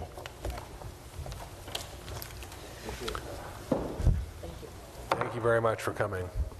The second hearing on our agenda is a continuation of a hearing with respect to major project site plan special permit number 2022-03, namely Well Balfour Needham Landlord LLC, with respect to a property address located at 110 West Street in Needham, with regard to senior housing on that site. At this time, I'd like to invite Attorney Evans Huber on behalf of the applicant and others associated with the application to come to the table. If I understand correctly, we also have Attorney Louise Giannakis, Chris Yetman, Julie Nash, Aubrey Holmes from Welltower, Lisa Peabody, and Brandon Lee from Kelly Engineering. Please have a seat. Thank you very much. Excuse me, to the other gentlemen in the room that were here for the other meeting, if you guys could have your conversation outside, that would be helpful. Thank you very much. Do you guys need any other chairs? No. Okay. So I'm going to say a couple of things. At our last hearing, we took a motion to continue our hearing right before we had an opportunity to hear from the public. That was wrong, and that was my fault, and I'm sorry for that. That was bad judgment, and it was unfortunate timing. We did have, a number of items on our agenda as we do tonight, but I wish that we hadn't run over, and that was my fault. So I apologize, not on behalf of the board. It was my own fault. I apologize. We will open the public comment here momentarily, but before we do, Attorney Huber, if I understand correctly, there were 2 outstanding questions from our last hearing. I just want to get clarity and resolution on those 2 items, and then we will come to public comment. And those items related to a question on whether there could be solar energy derived from the roof, and the second was clarity on meal plan offerings. So do you want to address those items? Excuse me, Mr. Chairman, what was Yes. the second one? Meal plan offerings. Meal plan Meal offerings. plan offerings. Thank you. Yes. Yes, thank you. So some of the members of the team are going to address those issues directly. This is Julie Nash from Balfour, and she's going to speak about the meal plan, and we understand we're to make our comments brief. Yes, please. Thank you. Thank you. Thank you. Balfour is part of the monthly service fee, would include 1 meal. Up to 2 additional meals would be available, but that would be part of a meal plan. Okay, thank you very much. So that's, I think, provides a clarity on the meal plan. May I ask a follow-up question? Yes, you may. Is that 1 meal included in what I guess I'd call the rent? Correct. Yes, the basic payment. Yep, that's the monthly service fee. Okay. Or the monthly rent.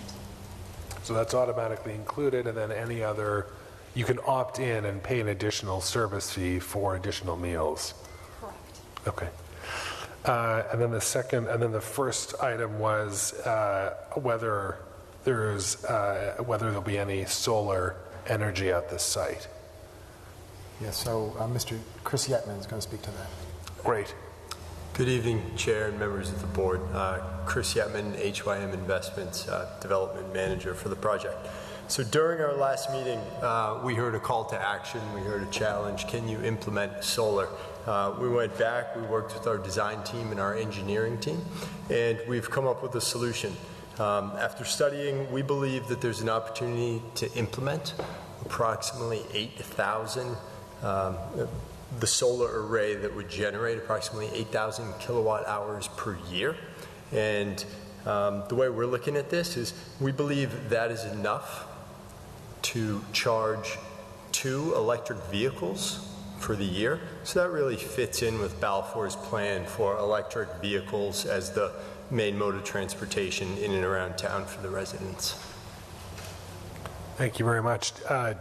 As these were comments from the board before, I'm going to go back to the board if there's any comments on, any follow-up comments on the meal plan or the solar plan.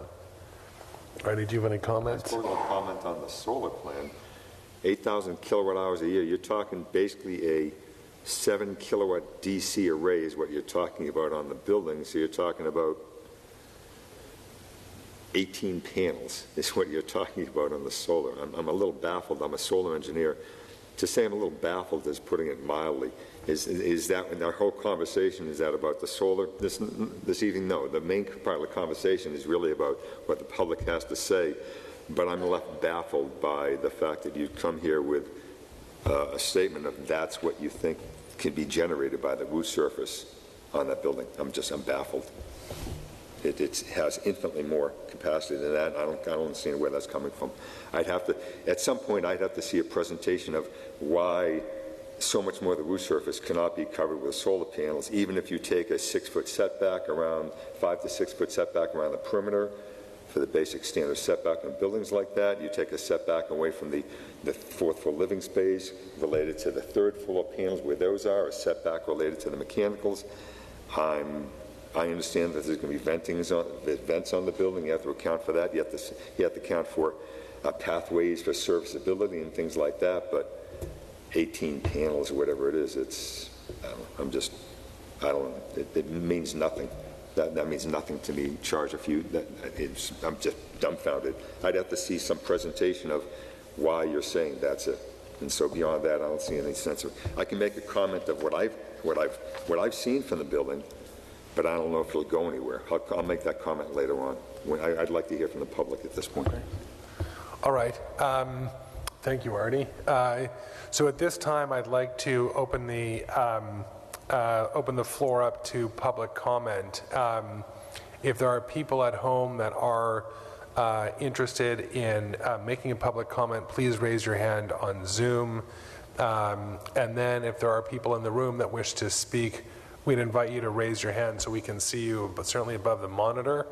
And we'll just be mindful of our rules, our ground rules, to be able to keep an even flow. So the first hand I saw was the gentleman in the second row in our room. If you could please come to the microphone and state your name and address for the record, that will be helpful. Thank you. Thank you. Good evening. My name is Bill Lenahan. I happen to be associated with Excuse me, and your address for the record? Oh, I'm sorry, 189 Nahoyden Street in Needham. Thank you. I'm associated with a group that is looking to put quiet zones at all of the railroad crossings in town. And if this developer would see fit to contribute to that, it would be very, very much appreciated by all the residents along the track. And I would imagine the persons who will be utilizing the facility who won't have to listen to, I think there are 14 trips a day times 2, so that's 28 horns that you will hear from West Street, Rosemary Street, and the center of town. And you can hear those all for a very wide distance, and I'm sure that just from those 3 crossings, you're going to be able to hear it if you are a resident of this facility. I think it would be a comfort to them to not have to put up with it. And if the developer would offer some contribution toward that, it would be greatly appreciated. Thank you very much. Yep, thank you. I'm going to go to Dan Goldberg on Zoom. Alex, if we're able to bring him over. Dan, if you could just give us a moment here. I apologize. Mr. Smart? Excuse me. Bob? Sorry, Alex. Alex, if you're able to please bring over Dan Goldberg into from Zoom to panelists, please, that would be helpful.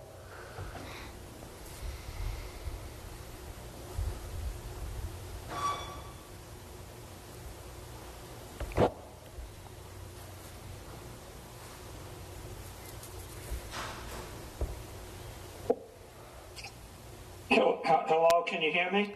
We can hear you. We cannot see you. If you can turn on your video, that would be helpful. And Dan, if you could state your full name and your address for the record, please. Thank you. Yeah, I'm Dan Goldberg, 188 Tudor Road, Needham, Mass. Thank you, Dan. Please go ahead. No. So I am strongly opposed to any permitting for this site without independent living. I've been a senior advocate for 30 years. I ran the long-term care ombudsman program under the current owner of the property, where the person running that building did a terrible job. There were 4 nursing homes in Needham, and Department of Public Health was in that nursing home much more. This is the #1 location for independent living in the town. Within 1/10 of a mile of this place, there are supermarkets, drugstores, banks, restaurants, a senior center, and commuter rail. I think the original plan came with minimal independent living, and I don't think any plan should be approved without it. Thanks for your time. Thank you very much, Dan. There's one other person that looks like on Zoom, but before we get to them, there were other hands in the room here. The woman in the blue sweater in the second row, that's you. Yes. And again, if you could state your name and address for the record, please, that would be helpful. Hello, my name is Kim Marie Nichols, and I live at 12 Crescent Road for almost 29 years. Where my house is 1.5 blocks from the Avery building. So it's been very discouraging to see that it has been unoccupied for the last 4.5, 5 years. I'm very active in the community, serving on several boards and being a member of numerous organizations, including being a town meeting member for Precinct B.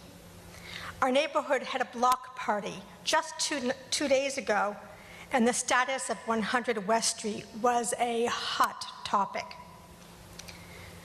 When the proposal to renovate the building to become independent living apartments was first presented to town meeting, I was very much in favor. It is a great location within a block of public transportation, the post office, banks, restaurants, drugstores, other businesses, and of course the senior center. I'm in support of increasing our town's housing stock, especially for people over the age of 55 who may be downsizing and want to remain in the community that they love. I especially was pleased that some of the apartment units would be made affordable for people who are of low income. It was also presented to town meeting that by special permit, the building would also have assisted living and memory care programs. This is great for seniors who want to age in place.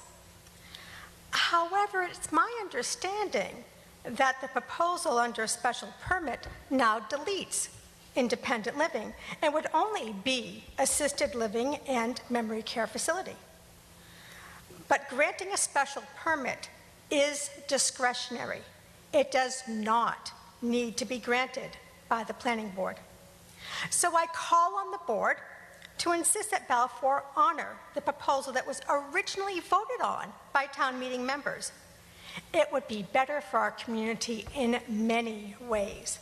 More independent residents would be active in our community, spending their money at local businesses, and adding to the vibrancy of the neighborhood in Needham Heights. It would be wonderful for people who want to remain in Needham that when they downsize their homes, which as a side note will probably be torn down and made into a McMansion or duplexes, that they would be able to stay in our community. If the residents were limited to people who are seniors who need more assistance and supervision, it is unlikely they would ever leave the facility to shop, eat out, or become involved in our Needham community. So I urge the planning board to not vote for the special permit. Let this building be mainly for independent living apartments. Thank you for your consideration. Thank you, Kim.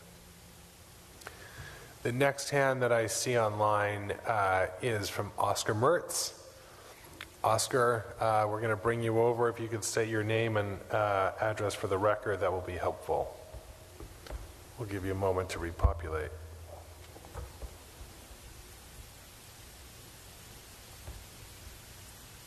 Hi, thank you for letting me speak. It's Oscar Mertz. I'm 67 Ryebury Hillway.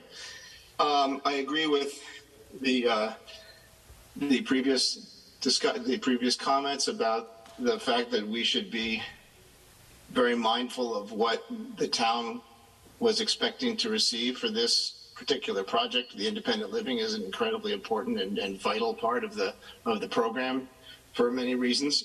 And as an architect, one of the things I did look at on the plan, noticing that the FAR was a little under the cap, I was going to suggest, and this is potentially very controversial, but there is the room at the north end of the building where there's a private garden to potentially put some additional square footage, potentially a 3-story addition.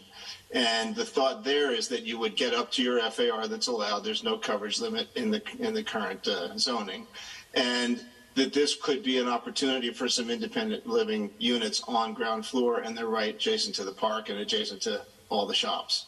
So for all the reasons that people have voiced their objection that we should be looking for independent living here because it's such an important location, I agree, and that I would offer this opportunity potentially for the developer's team to look at ways that they could add some square footage that might help mitigate the opportunity to do 3 levels of care on this site, because we've heard that they've felt that it was difficult for them to address 3 levels of care.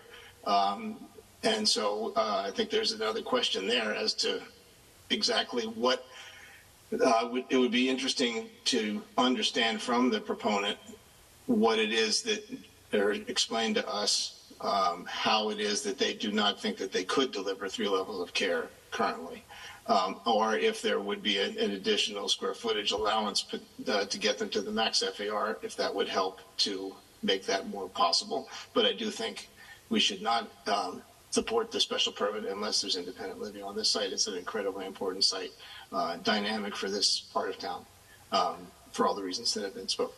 Thank you. Oscar, before you leave, do we lose him? Nope. Oh, good.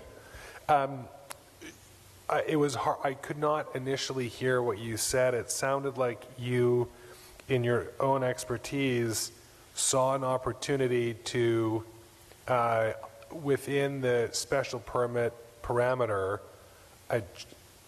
did you say achieve a 3-story addition? Yes. So that the FAR, they're a little under the cap on the FAR. And so a 3-story addition, keeping the height of the existing building, but basically building in that the private garden that's adjacent to West Street. And that may be controversial. It may not be a non-starter for the community. They may not like that.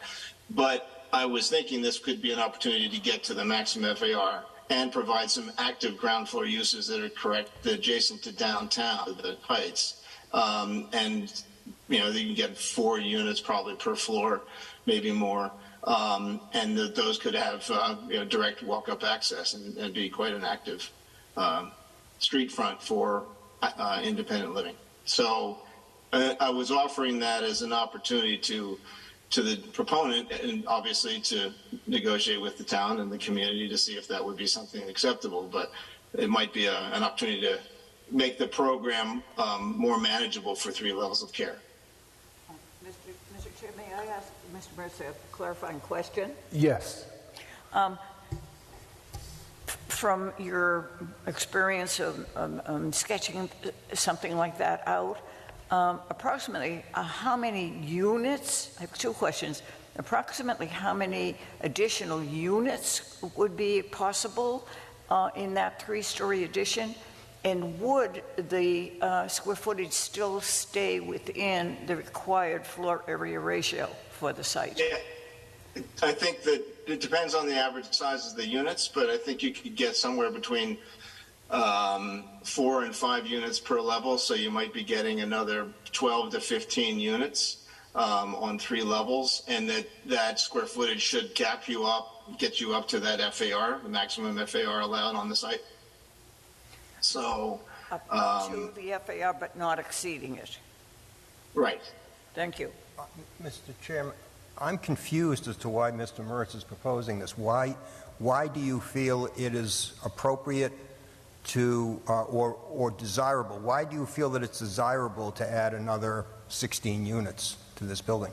So my thought, Paul, was that if there were challenges that the proponent was claiming that they could not do 3 levels of care, if the additional square footage units allowable to get to the FAR helped to make the distribution of 3 levels of care program work, then it was an opportunity I thought might be worth looking at. That's all. Okay, so you're saying that by adding additional units, the proponents may be able to reconfigure their business plan to have independent living in addition to the assisted living and memory care. Correct. Thank you. Thank you, Paul and Jean, for the clarifying questions. I see a hand in the back. Oscar, thank you very much for coming. The gentleman with the, I think it's a fedora. Just call him Santa. Well, we could do that. All right, Santa Claus on the microphone. Feliz Navidad. If you could state your name and address for the record, Santa, that would be helpful. Terrence Noonan, 125 Broadmeadow. 2 very quick points, one procedural, one substantive. Procedural is town meeting voted for independent living. There should be independent living. That was what the town wanted. 2, however that comes into being. 2, I fully concur with what Kim, what Oscar were saying, and I would just add to that something I haven't heard discussed, which is with independent living, the square, the Heights Square right there, people are there from spring, summer, into the fall. People go out, they're there in the morning, they're there for lunch. The active community will actually generate like a synergy between people who are living independently there but are still in need of care. They can go over there. The community is going to be much more vibrant, and I just think that it would benefit both sides. You know, the community that's extant, that my office is on Hillside right next to the senior center, and I go over there for lunch. Having a care facility right there, I would love that. That'd be fantastic. Kids from the high school come down. Everybody goes to Bagel's Best for breakfast. This would be fantastic. So I think that's another issue in terms of having independent living is going to be a synergy that's created. And I think it would be chiliastic. So thank you. Thank you very much for your comment. The next that I see online, well, I actually see Natasha has a comment. So Natasha, I'm going to come to you. You're on mute, Natasha. You're on mute, so we can't hear you. Sorry, I thought I had just unmuted myself.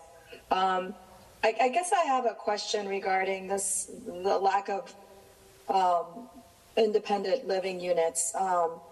Because I have a list, I did some research, and I have a list of existing assisted living residences that include both assisted living and independent living units, and includes memory care, and in Massachusetts. And these include some housing units that are considered affordable by the State Department of Housing and Community Development for inclusion in the locality's subsidized housing inventory. As some of the residents and community members were just saying, this is a great location for independent living because the senior center is nearby and for many, many reasons. I guess my question is, and some of these independent that also have assisted are, in Sudbury, they're, Somerville, Cambridge, they're all over areas near us. I guess why, can you explain again why you decided not to include independent when there are many, many that do have it and it seems to work for their pro forma? Do you want us to respond to that now? Yes, please. You want to speak to that? So part of the Your name again, please. Sorry. Thank you. My name is Julie Nash, and I'm the Chief Operating Officer at Balfour Senior Living. And part of the philosophy and foundation of the Balfour experience is common spaces and amenities, and really creating a sense of community. And given the current square footage of the current space that we're working with, in order to be able to do independent living, assisted living, and memory care, to be able to obtain that sense of community and those common spaces and amenities, we did not have enough square footage. And if you increase the square footage, would that help? I would have. So what is the proportion of square footage that you need to be able to make it work? And why do these other groups, how can they make it work?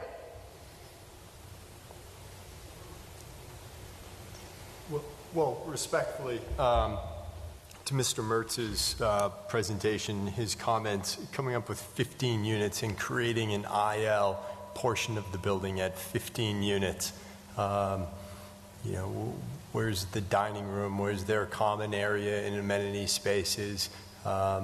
elevators, etc. So there's a lot to be thought out. A 15-unit independent living component would be very odd, a independent living of that size. Well, I think that's a little too, we could generalize a little more and not be that specific, saying if there was an increase in square footage, forget about what is there. If there is an increase in square footage, would that allow for what the community seems to want? Those would be very expensive units to create. Today we're operating inside the envelope of an existing building and putting a limited fourth story on, to now look to add additional units, 15 units, 20 units to the outside of the building in that courtyard facing West Street. Those would be extremely expensive units to deliver. What about making a larger fourth story? I didn't hear the question. Well, he didn't hear your question, Natasha. Were you saying what about covering the full fourth story? The first? Yeah, I mean, I guess my question is, what's the tipping point of being able to have independent living? Because there are a lot of different things that are happening in town, including the MBTA communities and the lack of affordable housing. And this would give an opportunity. I understand that you need to make it work, but what would it make it work to include independent living so that we can have what was promised when we went to town meeting to make the changes and still make it viable for you as a business to be able to do it? So that was a different operator, that was a different project, a different plan. This, what we're studying today, what we're talking about, this is Balfour's vision. This is Welltower's vision for the project as we know it today. Assisted living and memory care. So the question though is, the Balfour plan has how many square feet of development? 195,000-ish. 195,000 ish. All right. So how many more additional square feet do you need in order to accommodate independent living? Do you need another 55,000 square feet? You mentioned that there is a certain standard that Balfour has. I'd like to just jump in here, because it seems to me that what's going on is, and it's abundantly clear to us, we are under no illusions that the town would like to have some IL there. So this is not, you're not having difficulty getting through to us, but you are responding to our proposal that's before you that you're ultimately going to have to vote up or down on by saying, well, don't do this proposal, do something else, build more square footage there, come up with a different program. And so this is the program that the applicant feels can work financially. They also believe, as sort of their philosophy, that this will be a good facility for the people who end up living in it, that it is part of what Ms. Nash, in her experience in this industry for however many years she's been doing it, 20 plus years, that's where they've had a successful program like this out in Colorado, and we're not proposing something simply because we don't have the vision or the imagination to come up with some alternative plan. This is what the client thinks is the best use of this space, and to say, well, okay, don't do that proposal, do some other proposal, build more space there, make the entire fourth floor, a fourth floor, not just 35% of it, but the 100%.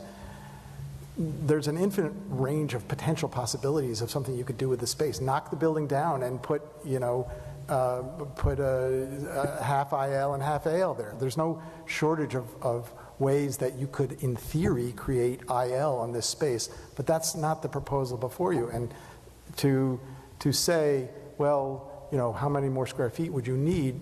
You're basically saying to the applicant, go back, come up with a different proposal that we like better, that includes IL. Mr. Chair, can I add something?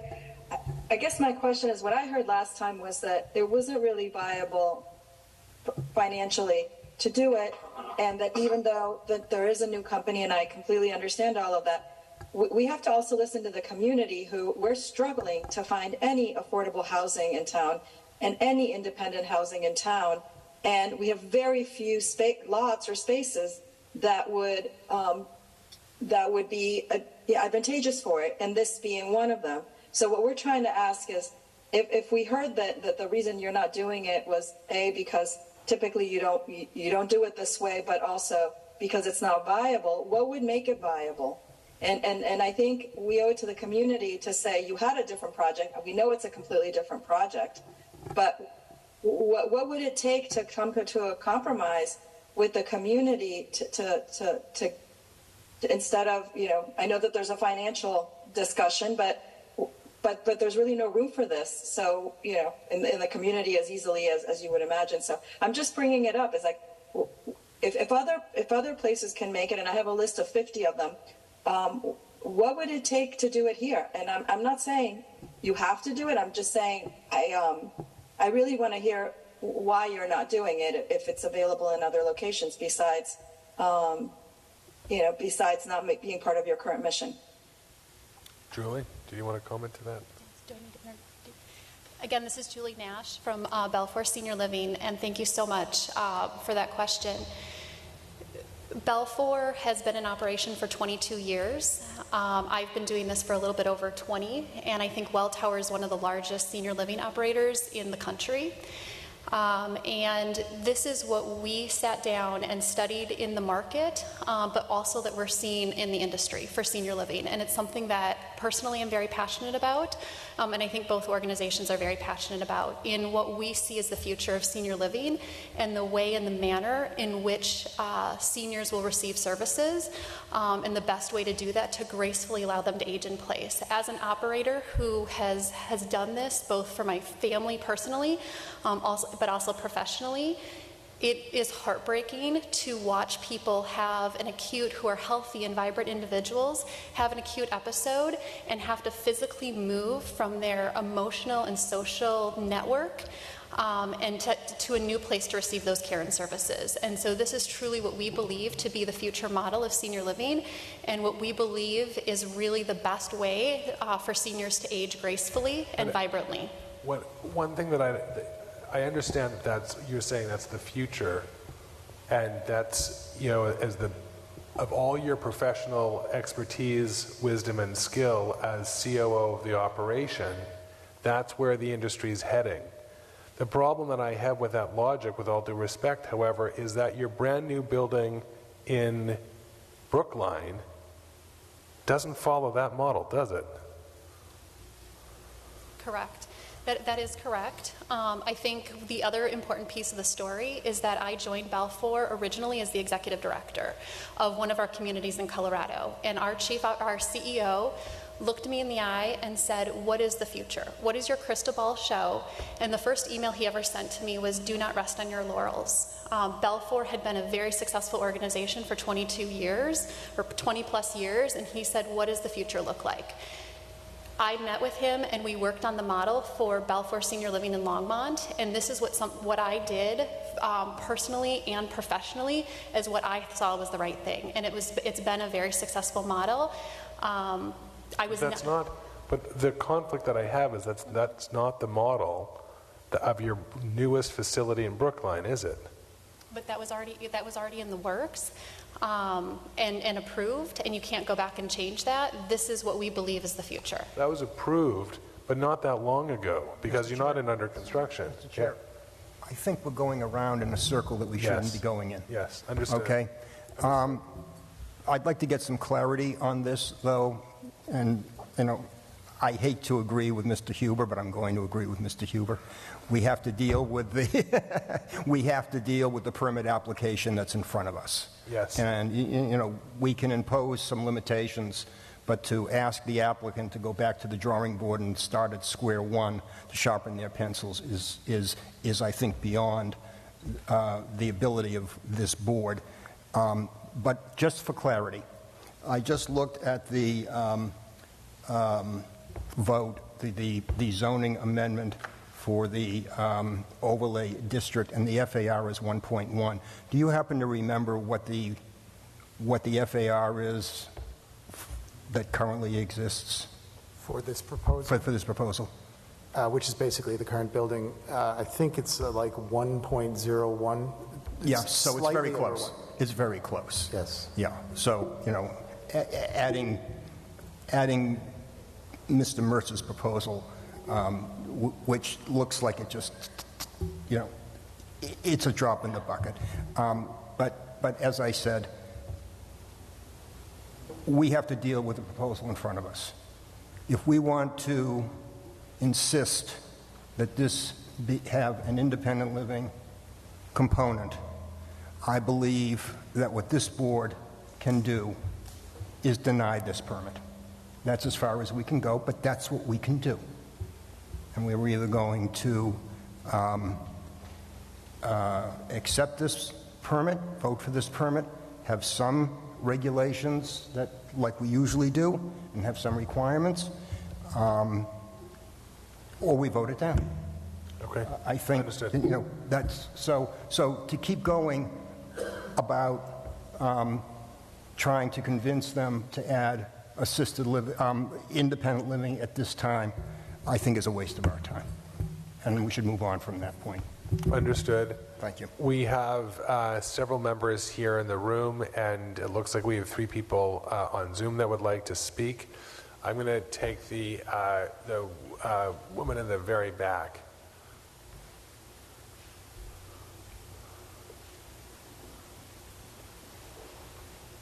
If you could please state your name and address for the record. Yes. My name is Colleen Shaler. I live at Avon Circle, and I am chair of the board of directors of the Council on Aging. Thank you. And I was going to give this whole speech, but I want to agree with Mr. Alpert that the permit should be denied. We need independent living in this town so badly for our aging seniors who want to stay in Needham, and we don't have any place for them to stay. They want to downsize, and this is a perfect place. If the town had been smart, they would have bought the building, and they would have made independent living apartments for people in Needham. So instead of going through and agreeing with Kim and a few other people, if the permit was denied, we can start over and do what needs to be done in Needham. Thank you. Thank you. Mr. Chair, just to correct the record, I did not say that the permit should be denied. I said that that's our option. You offered me an opportunity, and I took it. I am not on the record with my position on whether this permit should be granted or denied at this time. Paul, haven't you learned not to disagree with Colleen? I have learned that a long time ago. You opened Pandora's box, and I stepped into it. The record is clear. Jean, did you want to clarify? Ask a question of the proponent. May I ask a question of the proponent? Thank you. Thank Yes. you, Paul. I understand this gentleman said it would be too expensive to add on brand new construction at the end of the building. All right, I hear you say that. I heard also it said that the communal spaces for 3 levels of living, this, even if you added to the building, there still wouldn't be enough room for the communal spaces. And by communal spaces, I mean dining rooms and sitting rooms and so forth that are shown on the plan. There's one thing I don't understand. Why is it that persons in independent living and persons in assisted living can't reside in the same space and have the same dining rooms and the same living rooms? Why do you need separate dining room for independent living and assisted living? Is it a licensing issue? What is it? What's the reason? Julie, would you like to speak to how it operates day to day in these communities? So part of it, so part of our proposal and recommendation is that we would fully license it. What we see in the industry is that the average age of an independent living resident and an assisted living resident is less than 18 months from when they move into the community. And what we are offering with this proposal is that we would fully license the entire community to allow people to age in place. And the residents would need to follow the regulatory requirements, which we are capable of doing. But what it does set up is that they then have access to the Balfour services if and when they choose to either need them or use them. But it does allow the residents to then age in place. Not every resident, though. All right, then I have a follow-up question. Why cannot a certain number of those units be subject to an affordable housing restriction so that they must be rented to persons whose income is at or below 80% of median income? Can I respond to that? Yes. As you know, the Needham bylaws do not require that any percentage of assisted living units be affordable, and that's not just for the Avery Square Overlay District, that's throughout town, and there are understandable reasons for that, having to do, I assume, the reason that the town at the various times when this would have been available for bylaw changes has decided that they are not going to make that requirement is, among the reasons I would imagine, is that it's very difficult to when somebody is in an assisted living unit, people are receiving different levels of care, which have different levels of expense. And I think if you're in an independent living unit, there's a rent for it, right? And the cost of living there is much more fixed. There's not this large variable component as to the services you're going to be receiving. If you're in an assisted living unit, what portion of it is going to be, quote, affordable? Is it just the base rent? Are you going to be telling the operator that they also have to make all the assisted living services affordable? That's not an easy determination to make, and the town has not imposed that requirement on anybody. So I don't think that this board has the authority to say, you have to make some of your your assisted living units affordable in the state regulatory sense. I'm sure you're right that we have no authority to do that, but I'm trying to get to yes here. I do understand that only the base rent, which I understand does include a meal a day, could be set to be affordable. And any extras that person may need as they age, they'll have to figure out how to afford. They'd be no worse off than they would be in their independent little Cape house that they eventually may need individual services to provide for them to continue living there. I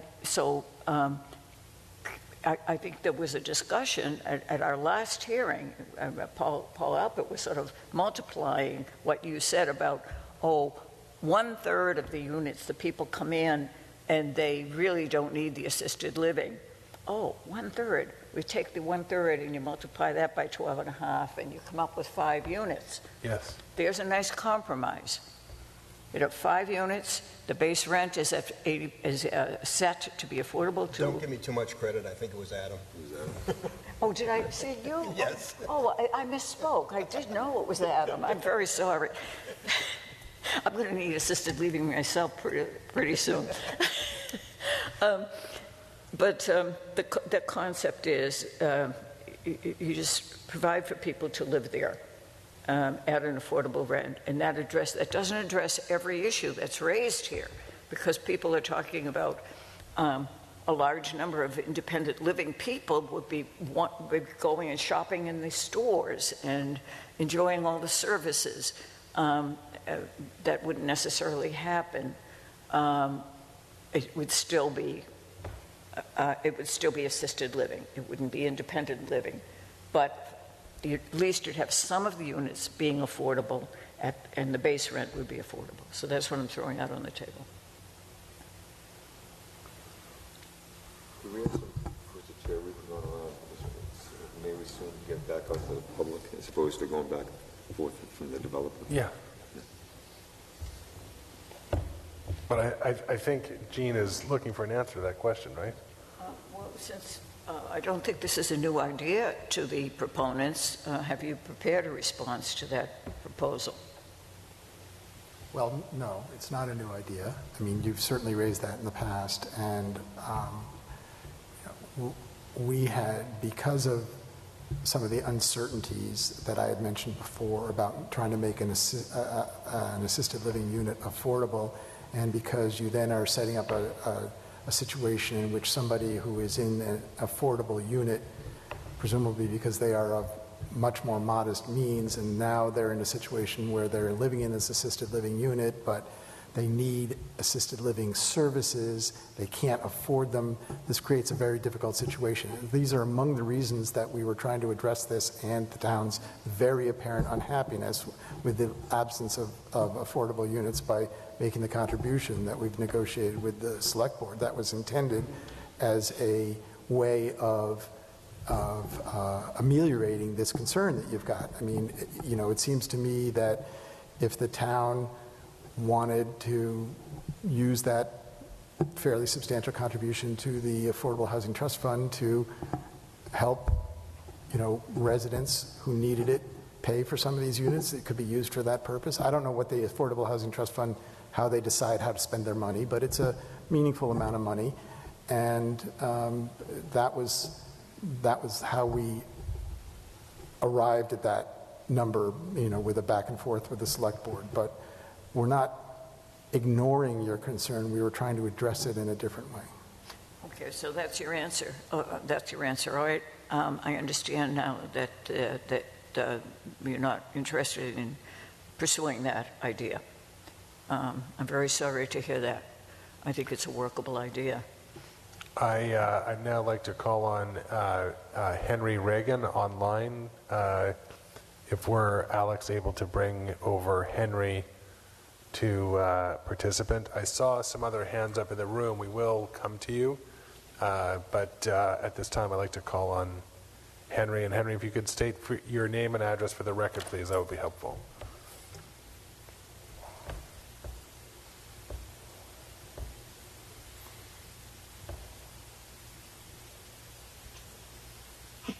I'm sorry for the technical glitch.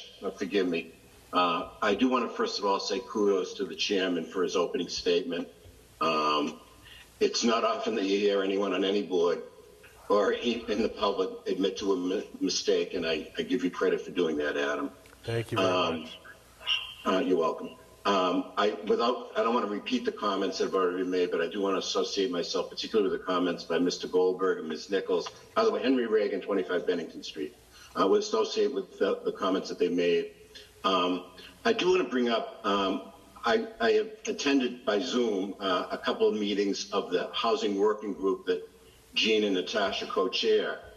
And the early discussions were really from the neighborhood, the community, what is it that we need in Needham in the terms of housing? And over and over and over, what we heard was independent living for those of us who are seniors and want to stay in Needham but not necessarily stay in our houses, and also for more affordable housing. And those were repeated by a number of people in the community. Now I'm hearing a statement from the proponent that the board is asking them to go back to square one. Well, yes, I would say go back to square one, which would be what was approved by town meeting, which included substantial independent living. I would say it should have had more affordable housing, but at least it had significant affordable housing. And that housing working group, and Ms. McKnight and Ms. Espada can correct me if I'm wrong, repeated comments have come up there that that's what this community wants to see. And I thank you for your time. Thank you, Henry. There were some hands up in the room. The gentleman with his hand up in the back of the room, if you could come up to the microphone, please, and state your name and address for the record. My name is Ed Cosgrove. I live at 17 Laurel Drive. I am chairman of the Needham Board of Health. I'm a member of the Board of Directors of the Council on Aging. I'm a town meeting member. And I want to get up and state that Needham needs independent housing, independent living housing. I think this is the primary thing that we need. And I think if this group can't provide that, then I think the request for the permit should be denied. Fact is, I'm also a member of the Housing Working Group representing the Board of Health. And it comes up again and again and again on that committee that we need independent housing. So if this doesn't provide that, then I think, as I said before, the permit should be denied. And let me just add one thing. This location is perfect for that, for all the reasons that everyone else has stated. Thank you. Thank you very much. I'd now like to call on Jill Kahn. Alex, if you're able to bring Ms. Kahn over to participant.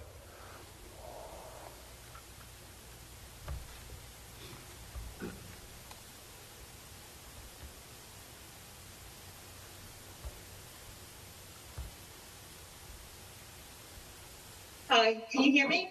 We can, if you could state your name and address for the record, please. I'm used to more doing in person, but tonight that didn't work.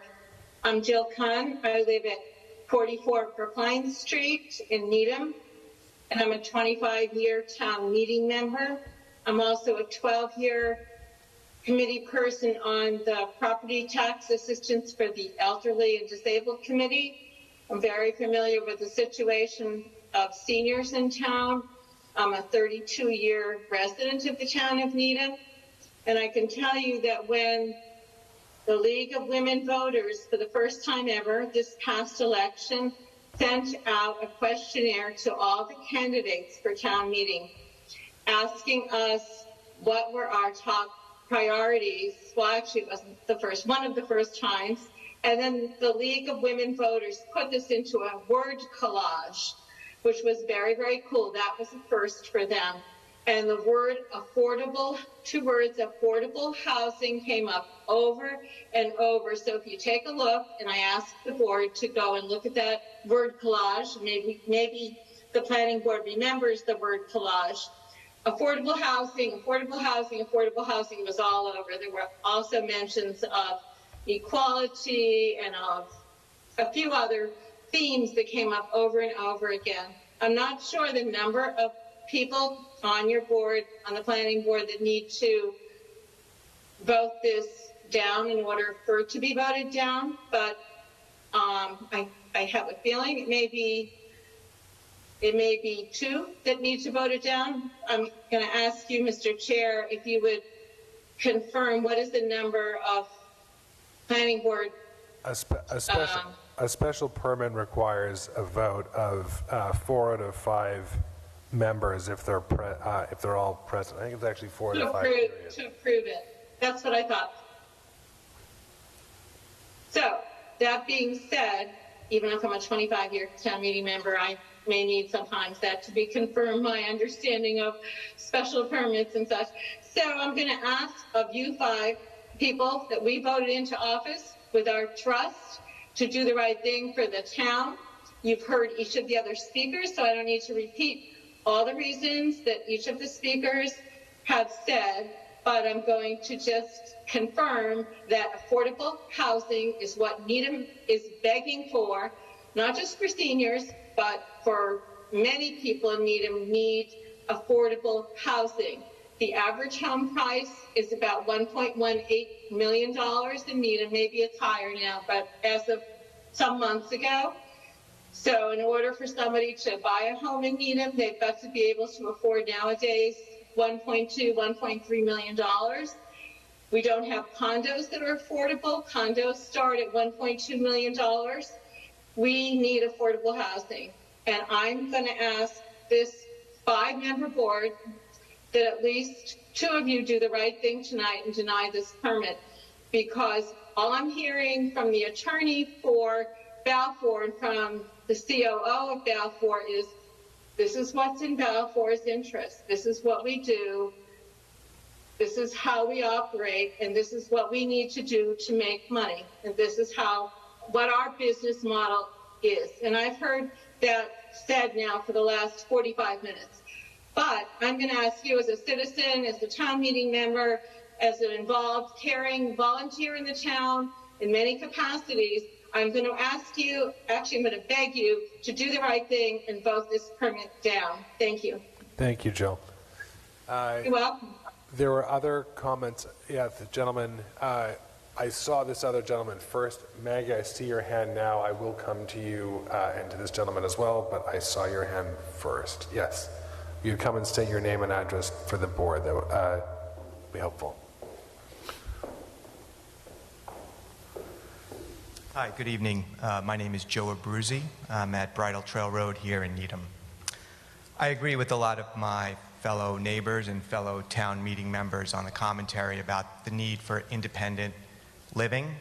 And I know independent living also has a requirement for affordable housing. Both of those things are very important to the town. They're listed in goals that other members have mentioned that in other committees it comes up time and time again. And I think we have a great opportunity before us. We have a prime location. There's been a zoning overlay that's been created for this. And there was a previous plan and a special permit, as I understand, to have independent living and affordable housing. In fact, I think it was 72 independent living units, 9 of which were going to be affordable. And I know the dynamics have changed and there's a new player involved here and that they're looking to have that requirement eliminated. One other concern I have with this new proposal that's in front of you is that in addition to this application for the special permit, there's also being a negotiated agreement between the applicant and the town, really not to make a contribution as it's been positioned, but it's a contractual exchange. The applicant is looking to make payment to the town in exchange to be released from the commitment to do independent living and affordable housing. And so it is very clear to me that there is a staunch objection by the applicant to make any commitments for accommodating independent living and affordable housing. And I really beg the board to understand the passion that we have. It's equal to the passion that the applicant has expressed. We have a passion to try to get independent living and take advantage of this great opportunity in this great location. Thank you. Thank you, Joe. We have, Maggie, I see you. I'm going to go first, though, to Zoom. We have Lewis. If we can elevate to participant, please, that will be helpful.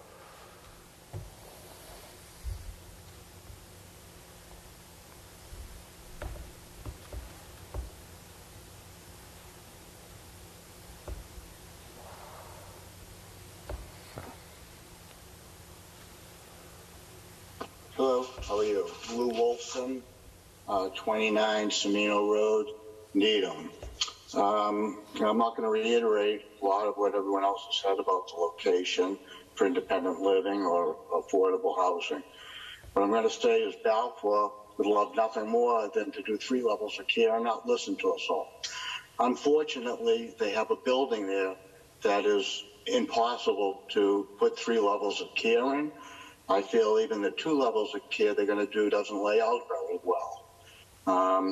You know, based upon not my expertise, but my dealing with Corey Hill, Springhouse, Newbridge, Brentwood, LaSalle, North Hill. Those are even their new property up in Brookline, Fisher Hill.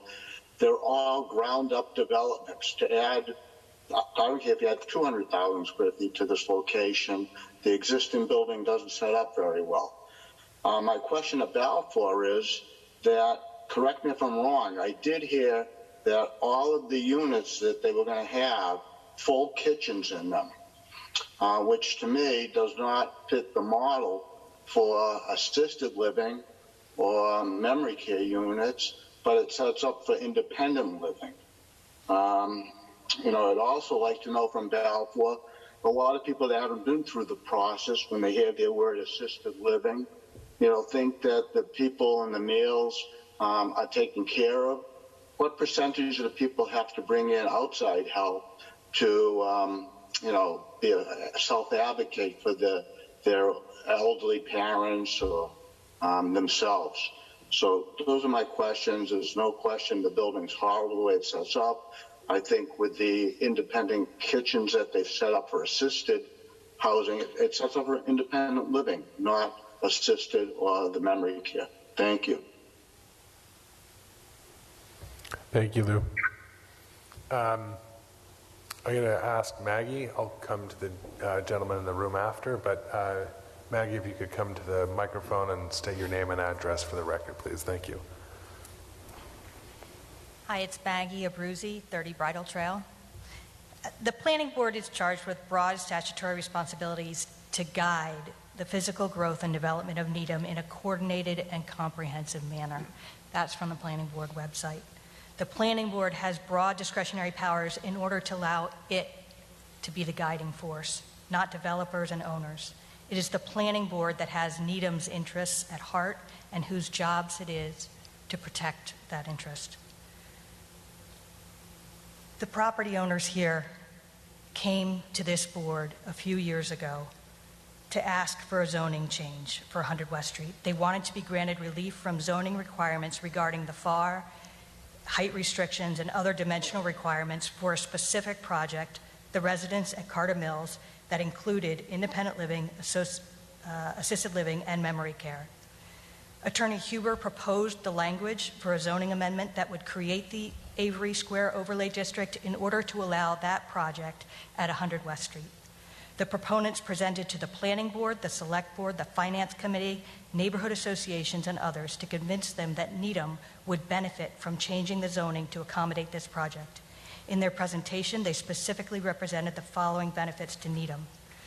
They represented rental housing will be available for senior at a location rich in amenities.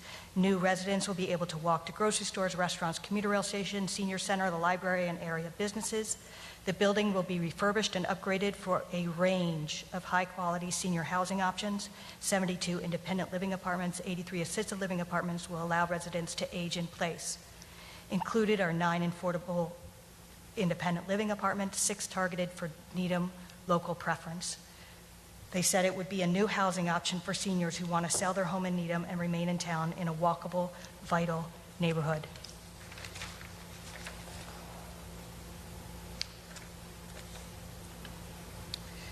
Attorney Huber asked the Planning Board to sponsor the new zoning amendment. He drafted the language of the zoning amendment, and the Planning Board agreed to take the zoning amendment on as its own and sponsor the warrant article before town meeting.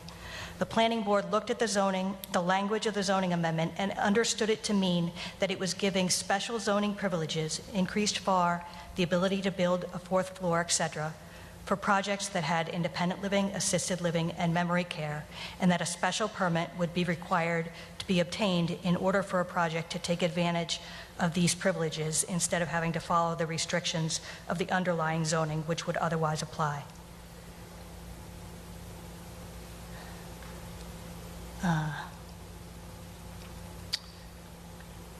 The Planning Board represented it to the town that way, the way that it understood it, because it's a reasonable reading of the zoning amendment.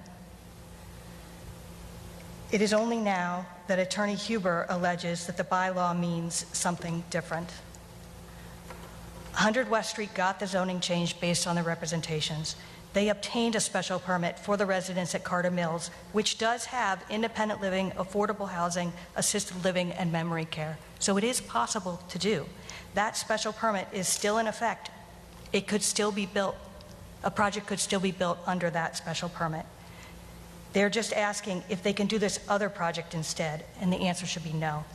The new Balfour proposal does not fit the purpose of the overlay district because it does not include independent living and affordable housing.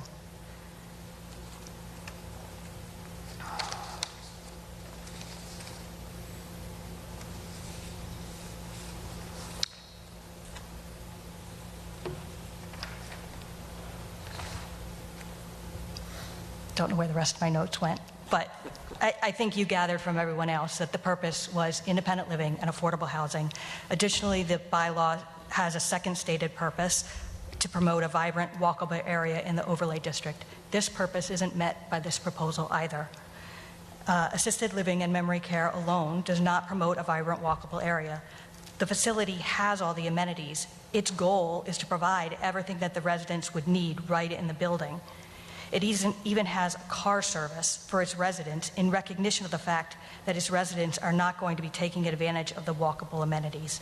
They aren't going to be taking the train to Boston for work or pleasure. They aren't going to be walking to the senior center for services or socialization. They aren't going to be walking to Trader Joe's, Starbucks, or all the other businesses in the area. For these reasons, the planning board should let the current special permit stand, and it should decline to grant a new special permit. Thank you.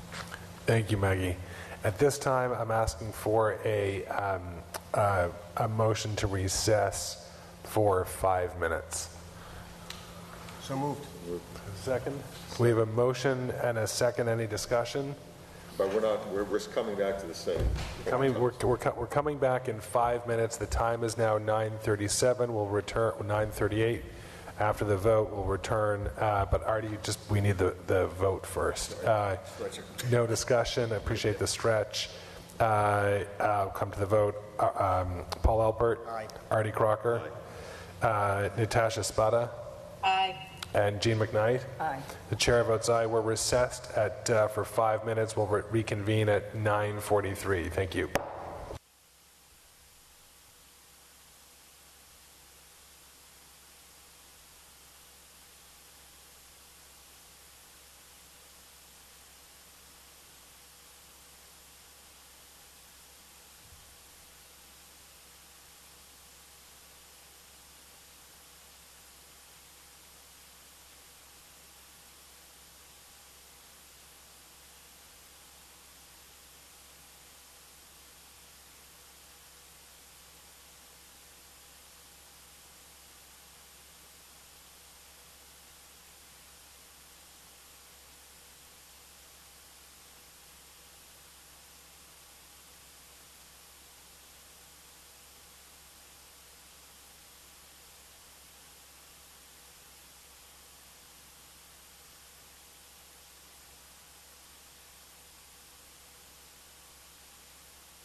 We last left off with additional public comment.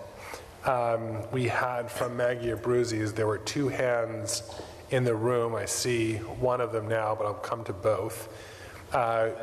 And then we see now we have 3, that's good. I see we have James Goldstein, and if we could, Alex, bring him over, please, to as a participant, that will be helpful. James, I was going to make a note of your particular email that you had sent in relation to my poor performance as a chair last time and the poor management of the hearing. I intended to address that, but if you want to speak to that or other comments, please. The floor is yours. If you could state your name and address for the record, that would be helpful. Thank you.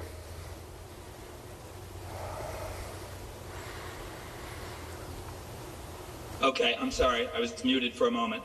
I don't wish to comment on the process of the last meeting. I appreciate your apology, and it was for everyone's benefit, and it was not meant as a personal attack in any way. It was meant to improve the meetings of the planning board. I have a couple of comments. The first is I want to go back and read 2 short paragraphs from Kate Fitzpatrick, the town manager's memorandum to the planning board from February 16th, 2022. The last 2 substantive paragraphs read, after presentations by the planning board and select board about the attractive project within walking distance to the train in the center at the Heights and the promised increased vibrancy that independent living would create along the Highland Avenue street edge, town meeting approved new zoning, including additional height allowances that would ordinarily be allowed in Needham Heights. The select board urges the planning board to challenge Welltower and Balfour to rethink their proposed amendment. At the time it was an amended proposal as opposed to a new proposal, and to keep the independent living component portion of the project. This will serve a need that has been identified by the planning board, select board, and town meeting to create additional housing options for seniors and to create additional affordable units in town. Now, I read that, 1, as a reminder, but 2, to raise the question, what has changed with the select board since that time? What has changed is a negotiation of, I don't know the exact number now because I believe that there's been additional negotiations, but the draft was, I believe, $1.9 million of a one-time payment from the applicant to the town. Could be used for affordable housing or other purposes at the discretion, I believe, of the select board. I want to raise the issue of short-term versus long-term economic impacts of this proposal. The payment by the applicant, which the applicant mentioned at this hearing earlier, was to, in a sense, address the loss of the independent living and affordable housing units. And a number of us question whether that one-time payment of less than $2 million, at least initially, is meaningful in the context of the economics of the project. And I would urge the planning board to think about the economic impacts of independent living, not in year 1 or year 2, but over 20 or 30 years. Direct expenditures, indirect expenditures, induced expenditures. The current proposal, virtually all of the expenditures go to Balfour. In a mixed project with independent living and assisted living, memory care, a very significant fraction goes to other businesses in the community by the independent living residents. And that's over decades, not simply upfront this one-time payment. So that's my first point. My second point relates to that, but it is the reasons for the board to potentially deny this special permit. And one of the earlier speakers mentioned this, and it relates to the stated purpose of the Avery Square Overlay District, and that is to promote a vibrant, walkable area within the ASOD, the Avery Square Overlay District. Clearly, an independent living project, or one that included significant independent living, would meet that purpose. The current proposal simply does not. James, I'm sorry to interrupt. And I've gone through this personally with parents and in-laws. Don't leave assisted living. They're there, and all the services are there. And I have no doubt that James, I'm going to give you one more. I'm going to give you one more minute. Those residents, but it does not meet the stated purpose, one of the stated purposes of the Avery Square Overlay District, and therefore should be denied. Thank you. I apologize for interrupting. Was there another comment you wanted to make?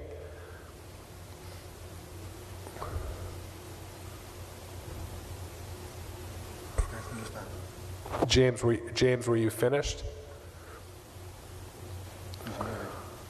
You're muted. I am finished. I didn't hear anything after I completed my statement. At the end of it, if you didn't hear, I did say thank you. We got that. I apologize. Thank you very much. And thank you for your comments. And by the way, with respect to your email, I know it was not a personal attack. I didn't take it as such. It was constructive criticism. You were absolutely right in the poor management of the hearing before, and I endeavored to improve. I'm not perfect every night, and I will try to improve, but thank you for calling that out. That was appropriate that you did. The gentleman with the glasses with the hand up. Yes, please come to the microphone. Hi, my name is Jeremy Chow from 96 Maple Street and a town meeting member.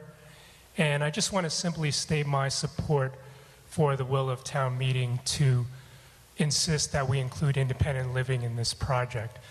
Not only for the fact that this majority opinion and the will to have this in the project, but also we need to demonstrate to the town that we have integrity in our decision-making process and that we can follow through on our commitments to what we voted on.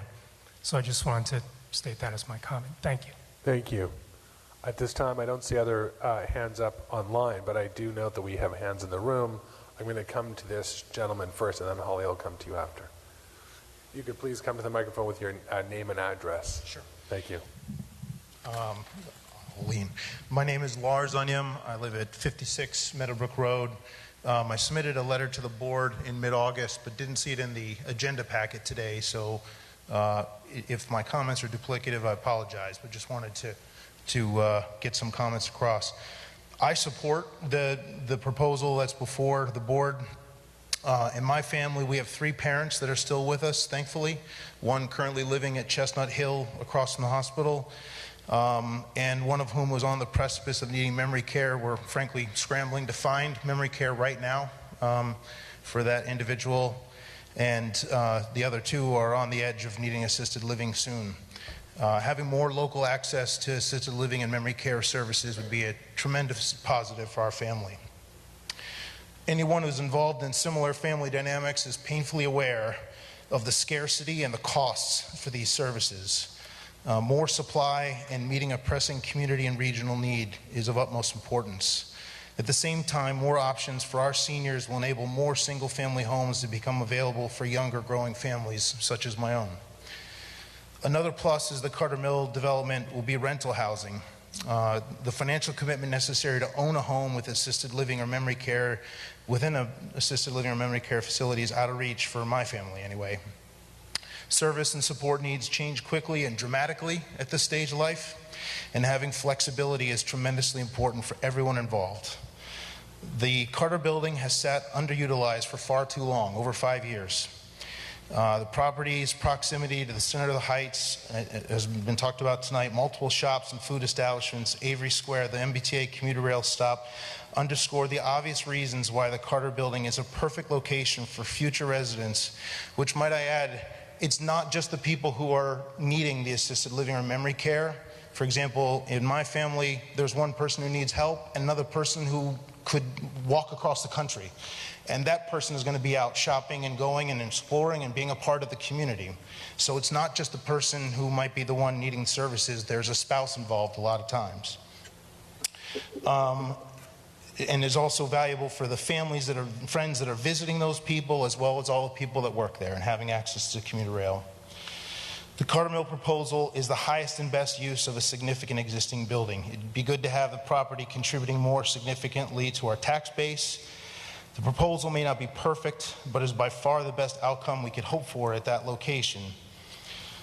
The current owner has sat on this building empty for 5 years and has the means, and frankly probably not the priorities, could continue to do so for a long time. Independent housing and affordable housing are important issues, especially for lots of people who have spoken tonight. I know from talking to my contemporaries, there are other issues that are very important to this town. Independent living and affordable housing are not the only issues that are important. And I would just advocate for the board to consider all the feedback and don't let the perfect be the enemy of the good.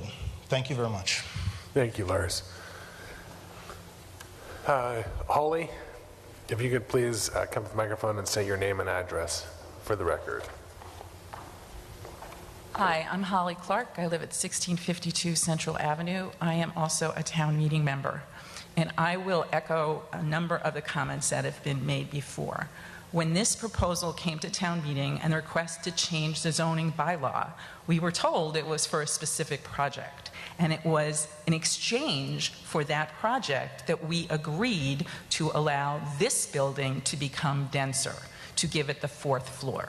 The proposal we have here today doesn't do it, just skips the independent living piece of it and skips the affordable housing piece of it, which was very important to town meeting when we approved it.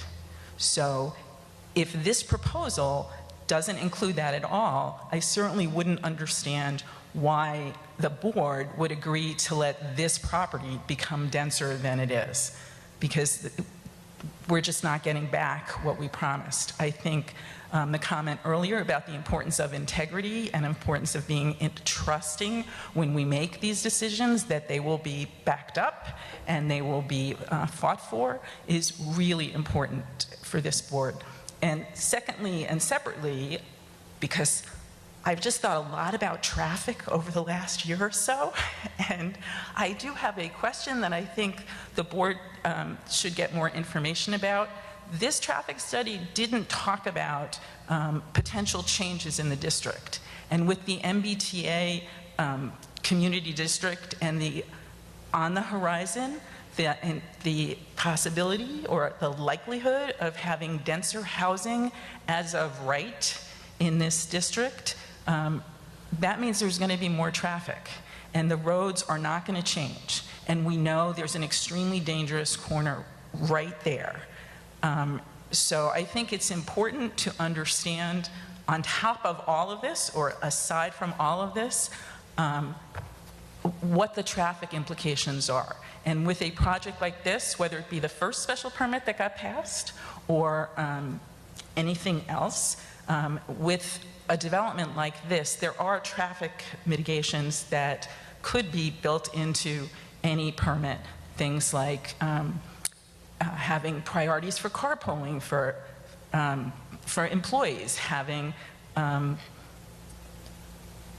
Charlie cards given to employees, making sure, instead of saying we're going to allow our residents to bring their cars, figuring out ways to make sure you incentivize not bringing their cars. So that is another issue I think the board should be thinking about and getting more information about. But truly and honestly, the bylaw certainly gives this board discretion to say yes or no if the meaning of the special permit hasn't been met. Thank you. Thank you, Holly. Does anyone else in the room have any other comments? I'm not sure if I can see anyone's hands. I don't see any other hands up. Artie, can you see over the screen if there's anyone else? Yeah, I don't see any hands. I don't see anyone online. Alex, do we have anyone online? We have no additional comments. Mr. Chair, I would like to go back to a subject that we talked earlier Okay, about. Artie? Okay, I'd like to talk about the solar, the topic that came up about solar. I'd like you to clarify, make sure what you told me was what you intended to tell me. Could you restate again what some engineer told you could go on the building for solar? To be clear, not what could go on the building, what we are prepared to purchase and act on. Okay. So 8,000 kilowatt hours. So, which is basically a 7 kilo. So there's something called the yield factor when it comes to buildings. When you have a flat building with a certain sun exposure, you have a pitch to the panels, you have a certain yield factor. That yield factor for that building is around 1,150. So what that means is roughly a 7 kilowatt DC solar system is what you're talking about. And that 7 kilowatt DC solar system has a retail cost of roughly $28,000, something like that. That's a retail cost. Okay, so now you're telling me something now what you're willing to do. Okay, so we talked about, so I'm still a little confused. You say you're willing to do, why are you willing to do that? And I said, so why are you willing to put a house, basically the size of a Cape house, solar system on that? Why would you be doing that? What's your purpose of putting a 7 kilowatt DC system on that facility? To charge the electric vehicles. Okay, so 8,000 kilowatt hours. An electric car for 10,000 miles for an electric car is about 3,500 kilowatt hours, roughly. I'm not sure what you're, I'm trying to figure out the goal of that. Is the goal to just throw something up there so it looks like you're doing solar? Forgive me, but when you said you're going to do solar, and at the beginning you said, you first phrased it as the engineer said, this is what we can do. So the engineer has nothing to do with it. So you mentioned engineer, but the engineer has nothing to do with it. It's a business decision. Is that correct? That's correct. We work with an engineer and a design team. But an engineer has nothing to do with it. It's a business decision. If the engineer said you can put 1,100 panels on the roof, or a unit that could produce 400,000 kilowatt hours, and you decide to put something that does 8,000 kilowatt hours, that's a business decision. That is correct. Okay. A business decision, and this is not an insignificant part of the budget. So you're telling me $28,000 is not an insignificant amount? $28,000 is not what we are talking about here. No, the cost to design, the cost to implement, the cost to install is not $28,000. Like $30,000, $33,000, $34,000, $35,000. That's not correct. So what number do you think it is? It's about 5 times what he's quoting. For a 7 kilowatt. So $150,000. For a 7 kilowatt DC system going on a commercial building. And Mr. Crocker, respectfully, I am not a solar engineer. But I am a solar engineer. I understand that, and we have spent the last 2 weeks working with a design team, a solar installation design team. And no commercial property owner would ever spend $150,000 put a 7 kilowatt DC system on a roof. No one would ever do that, period. They would, if they're going to spend $150,000, they're putting a much larger system on the roof. Sorry, so we don't have to stay on this, but I want to get clarity though to what you're saying. Are you saying that you have an estimate from among an electrical engineer, a design team, including the installation, for $150,000 to produce enough electricity that only charges 2 electric vehicles a year? Is that correct? That's correct. And that sounds like a waste of $150,000, is what it sounds like to me. That's a waste of $150,000. So I'm still dumbfounded. No commercial property would ever spend that type of money for that type of system, ever, in a million years. They would be spending a lot less than that. So I don't know where those numbers are coming from, because they aren't coming from anyone in the commercial solar industry. It sounds like from Artie's professional experience, those costs might be a little high for the product that you're receiving. Yes. I would ask Mr. Crocker to consider the fact that the numbers that he is using, I don't know whether the numbers that Mr. Yetman is referring to or the numbers that you were using is accurate, but I do wonder whether when you say you could do it for $28,000 or $30,000 or $35,000, are you taking into account the fact that the building, the roof is going to have to require certain kinds of modifications in order to hold this system? I would suspect, Mr. Crocker, that perhaps you're not taking into account all the costs. And I would also, just let me finish, please. No. The board, you are correct. I may not be taking into consideration the modification if the roof needs a structural modification. I agree with that. I don't actually really know if all the structural analysis have actually been done on the roof. What I will say is this: if it's going to cost $150,000 to put this 7-kilowatt system on your roof, there's a lot you can use that $150,000 within this community to much better needs than putting this for 8,000 kilowatt hours a year. So if you have the design criteria for that system, if they've actually done a structural analysis of the roof surface, because I'm an engineer, I'd love to see the structural analysis of that roof surface, because the fact remains you are correct. I haven't seen that. But again, if that's the money you're talking about, then you're talking about something that spend it somewhere else. Spend it somewhere else in the community. Do something else. It's not worth $150,000. Thanks, Artie. Were there any other comments, Artie, that you? I would like to see I would actually love to see the analysis, where the $150,000 came from and where the structural review came from. I'd be happy to review it with you, Mr. Crocker. And as Attorney Huber called out, that number doesn't incorporate a level of rooftop structural enhancement on the existing roof. And if you're usually when you do structural enhancement, usually you're doing it to stretch out the equity investment of the structural enhancement to make actually a difference in the amount of solar system you're going to put on the roof. So if that roof requires a lot of structural enhancement, then you're probably talking a much bigger area.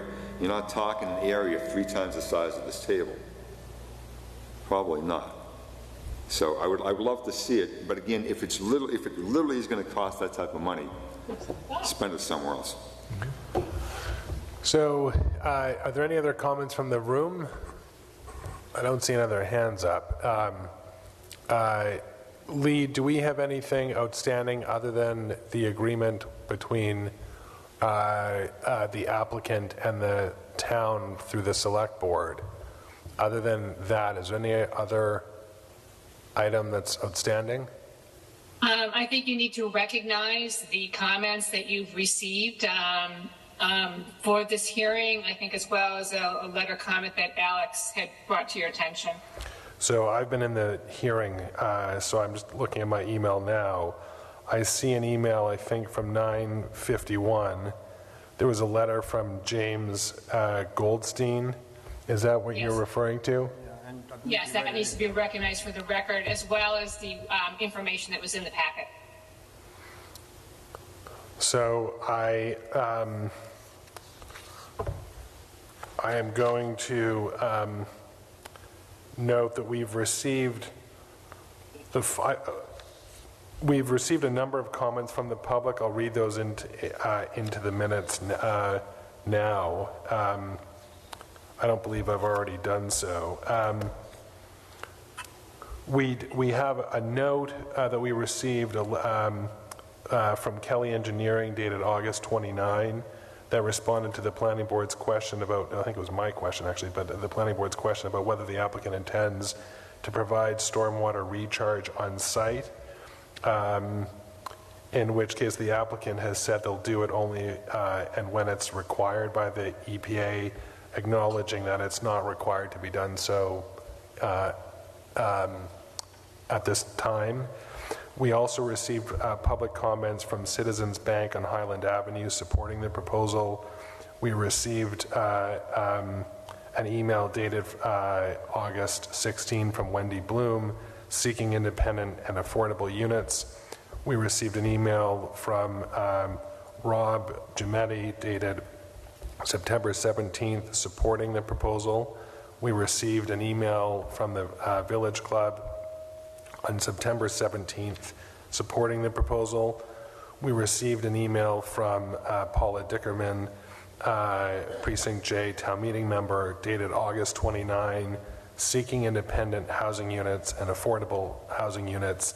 She also emailed the board with the planning department on September 19th, encouraging the applicant to produce a study showing why this property cannot be used for 3 levels of care, including independent and affordable housing units. We also received an email from Sarah Miller dated August 15, supporting the Balfour proposal. We received an email from Ismail Mumni, I apologize for mispronouncing the name, dated August 15th, 22, supporting the proposal. We received, I have a note from, we received an email from James Goldstein dated August 16th, which I had already spoken about with respect to the management of the previous hearing. We received an email from David Sherman dated September 19th, encouraging the board to postpone action on the property. We received a letter from Maggie Abruzzi's, who had initially sent the letter itself to the select board and copied the planning board, encouraging the select board to vote no in the town's agreement with the applicant. We also received an additional email dated today from Maggie Abruzzi's, who provided a copy of that email to Lee and through the rest of the board. That included a copy of the guidelines, the consumer guidelines for assisted living in Massachusetts, which also noted the available subsidy sources for assisted living. Was there any other item that I missed? Just one that I emailed you. From Mr. Goldstein? Yeah, with a letter that you wrote in August that I missed. So August 6th, so this may be different. So I'll read. I believe he read it into the record. Yes. Is it this gentleman here who said that he sent us an email and he... No, that was Lars. This is from a James Goldstein. Oh, okay. So I'll read this into the minutes because this was inadvertently missed by the planning department. These things once in a while may happen, and when we do, Alex, I'm grateful that you saw that, and we're reading it into the minutes now. This is to the select board. Dear Needham Select Board and Town Manager, I'm writing to express my concerns about the proposed memorandum of agreement between Needham Balfour Landlord LLC relating to the proposed assisted living development on 100 West Street. While I have not been following this project closely since its inception, I was recently made aware of the significant changes in the proposed project, the application for a new special permit, and the proposed memorandum of understanding, a memorandum of agreement. My understanding is that the new project includes only 127 assisted living units and 28 memory care units. The revised project eliminates 72 independent living units, including the 9 affordable housing units that were included in the original proposal. Kate Fitzpatrick's, the town manager, Kate Fitzpatrick's February 16, 2022 memo to the planning board clearly states the potential advantages of the original proposed project, quote, within walking distance to the train and the center at the Heights, and the promised increased vibrancy that independent living would create along the Highland Avenue street edge, and that these were the key considerations in town meetings approval of the needed zoning changes. Ms. Fitzpatrick's memorandum states further, the select board urges the planning board to challenge Welltower and Balfour to rethink their proposed amendment and to keep the independent living component portion of the project. This will serve a need that has been identified by the planning board, the select board, and town meeting to create additional housing options for seniors and to create affordable units in town. From the language in the draft memorandum of agreement, it appears that Well Balfour has not responded to the town's key concern in any meaningful way and has not modified its proposed project. Rather, Balfour has offered to make a $1.9 million contribution to the town. As further described below, with the elimination of the independent living units and the elimination of the affordable units, I believe Well Balfour's current application is not in the best interest of the town and is clearly inconsistent with the rationale for town meeting's October 4, 2020 zoning change and the original special permit that was approved for the project. While the $1.9 million proposed payment from Well Balfour is not insignificant, it does not come close to approaching the cost of 9 affordable housing units in Needham. Moreover, the quote increased vibrancy unquote that the original project would create in Needham Heights over the coming decades will be virtually lost with the elimination of the independent living units. Thus, on balance, the newly structured project and the proposed MOA, Memorandum of Agreement, is a significant economic loss to the town compared with the original project that was issued a special permit. Another important consideration in the town's ongoing effort to increase the diversity of the housing options, especially the need to add affordable units. It is very difficult to find or aggregate land to build multifamily affordable housing. The 100 West Street location is one of the few remaining large parcels where multiple affordable units can be built. I believe that any project at the site should include affordable units. The proposed memorandum of agreement has the select board agreeing to support the project and presumably requiring the special permit, with the developer paying the town $1.9 million to be used for the quote affordable housing trust for quiet zone safety infrastructure improvements at the MBTA commuter rail West Street grade crossing, to support other local transportation safety initiatives, for improvements to the Needham Heights Common, and for any other lawful purpose in the discretion of the town. There appears to be no guarantee that the funds will be used for affordable housing. Moreover, the only specific projects mentioned would be very beneficial to the developer and would normally be included as mitigation efforts related to project impacts.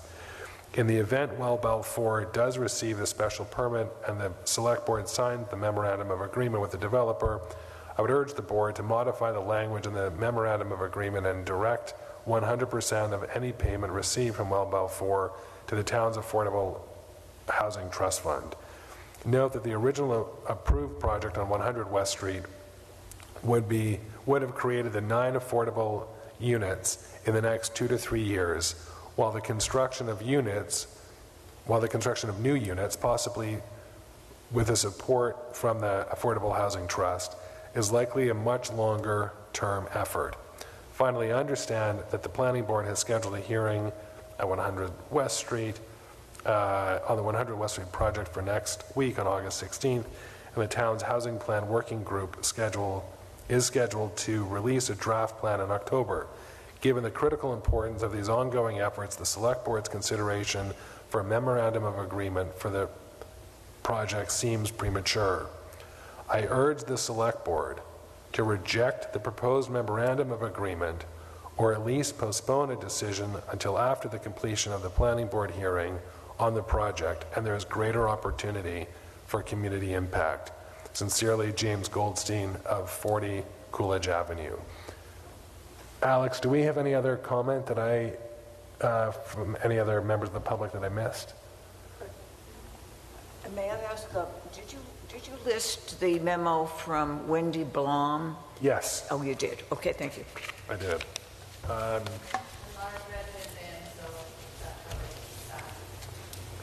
And to be clear, the memo from Wendy Bloom, the email from Wendy Bloom, that was August 16th, Jean? Yes. Yes, so we captured that. So I don't see other hands up online or in the room. Mr. Chairman, I just want to clarify and make one suggestion on something, if I may.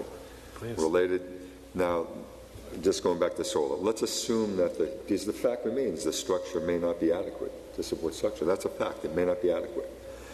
But you're building a 4th floor onto this. That structure, the 4th floor, if it's not built or designed to be adequate, that would be almost unheard of right now as far as any new construction, as far as that being built.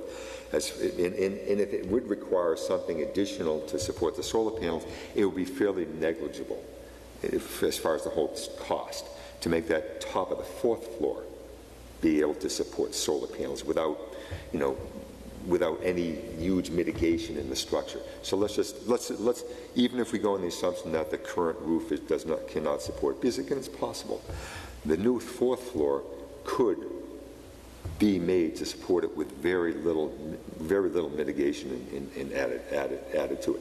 That structure could hold anywhere from 100 to a 200 kilowatt system. That structure. You're absolutely correct, sir. We did study the new 4th floor. The problem there was height. So we would be up against the height with the existing structure. Adding solar adds 5 inches. And we didn't have 5 inches. So that 4th floor is right up against the height. Then we'll have to find the 5 inches. So let's just do that. We'd have to find the 5 inches then.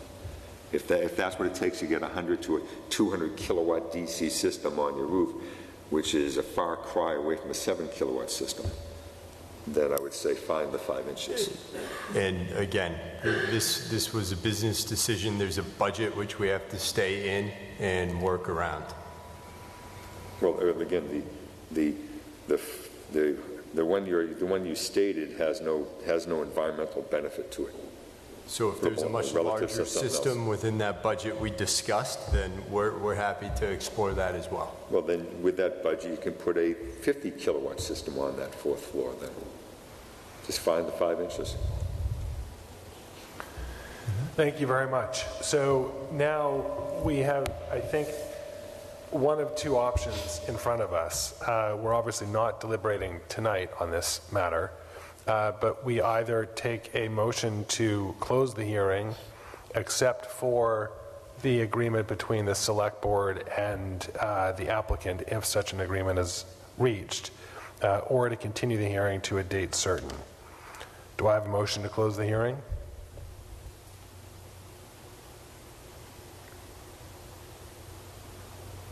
I make a motion to continue the hearing. To what end? I think there's information still. I'd like to hear some more information as far as what I'd like to see the structural review. I'd like to see more information from the proponents as far as what's going on. Now, we can close it if we want, but I think there's more to hear. So I think there's more to hear. I think to leave the possibility of more to hear. Doesn't mean the hearing lasts more than 10 minutes, but there's a possibility that maybe there's something new to be heard. Maybe there's something new to be talked about. So was there something specific in the structure of the engineering plans that's missing? I'd like to see them. We received the engineering material already. Was there something missing? I'd like to see the additional structural listings talked about related to the solar aspect and the roof surface. That was specifically talked about tonight? A structural list? I would like to see the structure. I would like to see the measurements laid out for the structure, talking about the structure, what would have to be done to put that on the roof. It sounds like in this case specifically, I suppose, talking about the 3rd floor, but again, there's no reason to put it on the 3rd floor when you have a 4th floor, although you have to find the 5 inches. I would like to see that. May I ask Lee Newman whether we have room to continue this hearing to our October 3rd meeting, or if we need to go beyond that? It would have to be continued, I think, until October the 18th. On the 3rd, we have at the Highlands Science Center continuation scheduled, and we have proposed proposal from Coke for an expansion at their property. So even if we wanted to deliberate, it sounds like we don't have the time to deliberate until the October 18th meeting anyway. Right. So we could continue this hearing until October 18th, which gives the residents of the town more time to submit emails if they wish. And we could decide on the 18th to just vote to close the hearing right then and start deliberations. We could do that. So I move that we continue this hearing to October 18th at, Lee and Alex, what time? 7:10? I'm sorry, did you say 7:10? Yes. To 7:10. What else is on the agenda for the night? Or We is that- haven't scheduled anything yet for that night. Well, we haven't scheduled anything for that night presently. So I'm gonna recommend that we adjust your motion to 7:05. 7:05 Okay. on October 18th. What's before that? What is before that? On that, when we start the meeting, what is before the, you're saying adjust it to 7:05. What's before the meeting? What's before? No, we have something else on the calendar. What's on the calendar? On the 18th, you mean? Yeah. We're continuing to the 18th to 7:05. Right. What is on the calendar before the 7:05? Nothing. We nothing. we open the meeting at 7. Okay. Oh, I thought there was something before. I just didn't want to get into something. No, we've got something after. Where we have something before that lasts for a half hour, then this starts at 7:30. That's all. No, that's not what's happening. Okay. But it takes a minute. 7:05. I second that. All right, so we have a motion by Paul Alpert and a second by Artie Crocker to continue the hearing to October the 18th at 7:05 p.m. Any discussion? Adam, I wanted to say something. I guess my question is, I'll come to you in a second. what are we going to find out from then until now? I mean, from now until then to give us more information besides the structural capacity of the building for solar? I mean, I guess for me, I've been hearing from the community for the past year that we need independent and affordable housing. Town meeting voted changes to the bylaws that include independent and affordable housing.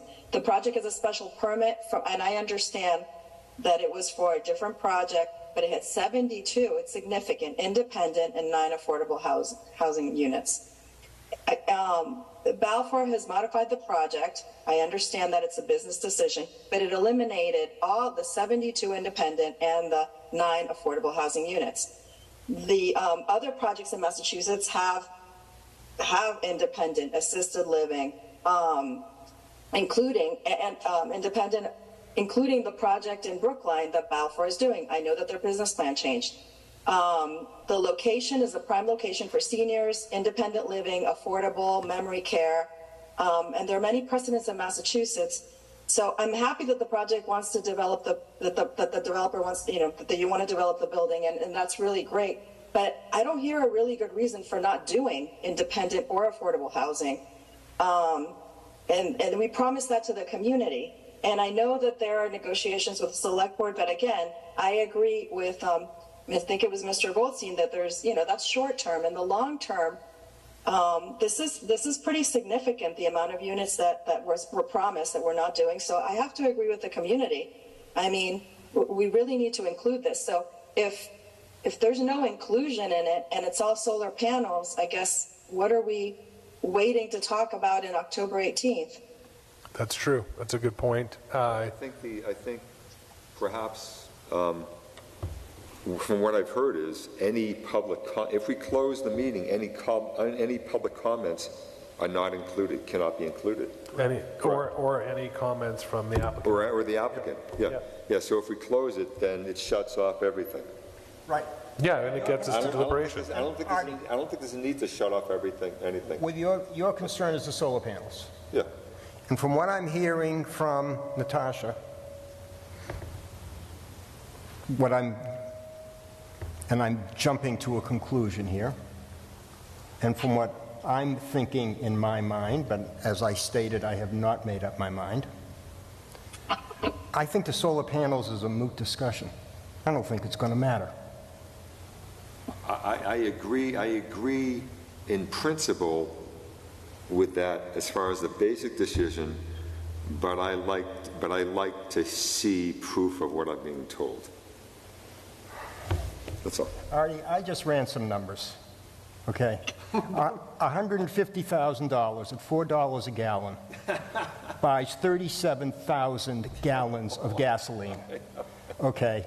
And if they're going to spend $150,000 to run 2 vehicles a year, where they could be buying 37,000 gallons of gasoline, I agree with you that, you know, I don't. $150,000, they could be paying the kilowatt hours to charge the vehicles, is what they could be doing. So, Natasha, I hear that you want to make a motion to close the hearing.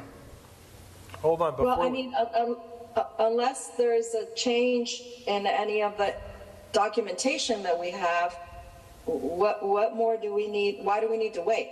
I understand what you're saying, but before we discuss that further, I want to recognize Vice Chair Jean McKnight, who also had a comment. Yes, this is in the direction of Natasha's concern that maybe there's no reason to continue the hearing. Did we get a flat no on the idea of affordable units in assisted living? And it will simply not be considered, you will not come back with any proposal along those lines. And did we get a flat no on any kind of redesign, whether it involves an addition or not, maybe a design that has combined communal space for independent living and assisted living together, that would address the concerns that have been raised by the community? If there's a possibility that you might come back with some ideas that could bring us to support the project, I want to hear about them. If you're telling us tonight there is no possibility, then aren't we wasting our time? Yes, I agree. So on that basis, we right now have a motion to continue the hearing to October 18th at 7:05. We have discussion. Natasha, Jean, and I got, Artie and Paul. I think that. By the way, I think we also have heard a flat no on the solar panels. I think it's clear, Artie, that they presented what they're prepared to do. You may not like it, that's fine. We may not like it, that's fine. That's not the purpose of my discovery is about.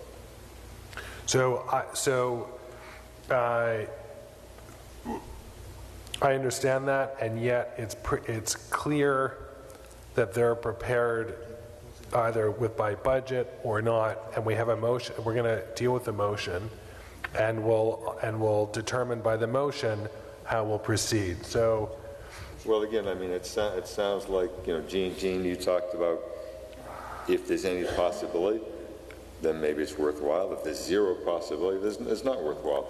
I do like the fact of having the public. Having that possibility, the public gives more comment, but I'm good either way. I'm going to reiterate what I said before, which is that we could decide at 7:05 on October 18th to just close the hearing and then start deliberations. Exactly. Yep. So there's no harm in continuing it, whereas if we close the hearing, we've eliminated any options. I just want to be. That idea, right? Sorry, Jean, what did you say? I just said I'd like what Paul just said. Okay. Natasha, I don't disagree with you. I don't think you and I are going to hear anything different that's going to change, that gives reason for a continued period. But for the benefit of our colleagues, I would probably do it because, as Paul had said, we can just take a motion on October the 18th to close the hearing. But before we do take that vote, I just want to be clear as a yes or no to the question of whether or not Balfour is Balfour is at all prepared to do any independent at all at the facility going forward.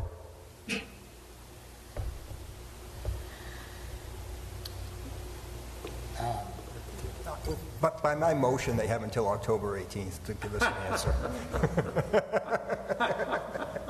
So I guess I would say, everybody's being fairly candid now. So I'm reading the room, I'm reading the board, and it seems to me like our options are to either say, we will listen to what you said and reconsider, or to get this thing turned down. Those are the options facing us now. I don't think having this special permit turned down is in our interest or in the town's interest, because the building will end up sitting empty. But I think that Paul's sort of judicious way of saying, let's just leave the hearing open so that if there is any change by anyone, that can be accommodated. And if there is no change by anyone, then you haven't done any harm by closing the hearing at 7:04 or 7:05 on the 18th as opposed to right now. Interesting. That gives us all a little pause, and I look forward to October 18th. So now comes the vote in alphabetical order. Artie Crocker. Yes. By first name. I have to do some mental gymnastics. Thank you. Jean McKnight. Aye. Paul Alpert. No, isn't it L and then O? P. No P. Oh no, you're right. I apologize. I'm blaming my my blood sugar at 60 instead of 120. No, it's. You're right. That's true. I know, but it's a function of math, not English, and my blood sugar level is 64 instead of 120. So Natasha, you to the vote, aye or nay? You know what? I'd like to abstain from the vote. Natasha abstains. Okay. Paul Alpert? Aye. And the chair votes aye. So by 4-1, the record will note that Natasha has abstained. We have voted to continue the hearing to October the 18th at 7:05. Thank you all very much. I don't know if I can handle so many people saying good things about me like they did tonight. Now comes... walk out in the hall, Paul. I'll fill the other void. But we'll allow for that to happen after we proceed with our meeting. Tonight we still have a number of items on our agenda. One of which is our discussion about the brewery. I think I'm going to take this next item. Yes. There is this matter of an A&R, approval for an A&R plan that had been submitted on behalf of Needham Enterprises. We submitted a written request to withdraw that because we're going to be submitting a revised plan. And so I didn't know if you need me to stick around for that or if the submission of the written request to withdraw it is sufficient. I didn't actually see the notice to withdraw it. Lee emailed it. We received it this evening. So yes, they have now requested to withdraw the application. Lee, do we need to vote on that, or can they just withdraw the application? You need to vote to accept their request to withdraw, and I need to notify the town clerk. All right, Mr. Chair, if you would call item 4. I think we can dispense with that quickly. I call item 4 on our agenda, the A&R plan with respect to Needham Enterprises as the petitioner for property located at Lot 251 on Lawton Road, abutting 93 South Street in Needham. Mr. Chair, I make a motion that we accept the petitioner's request to withdraw the A&R plan without prejudice. Second. We have a motion and a second to accept the withdrawal without prejudice for the A&R plan. Any discussion? Hearing none, I'll come to the vote in alphabetical order by last name. Paul Alpert. Aye. Artie Crocker. Aye. Natasha Spada. Aye. Jean McKnight. Aye. The chair votes aye. We've dispensed with that item. You can go home. We got to stay. Thank you. At this time, I'd like to actually see if we can reach Chris Heap. I'd like to take the de minimis change. Please, thank you very much. Is he here? Yep.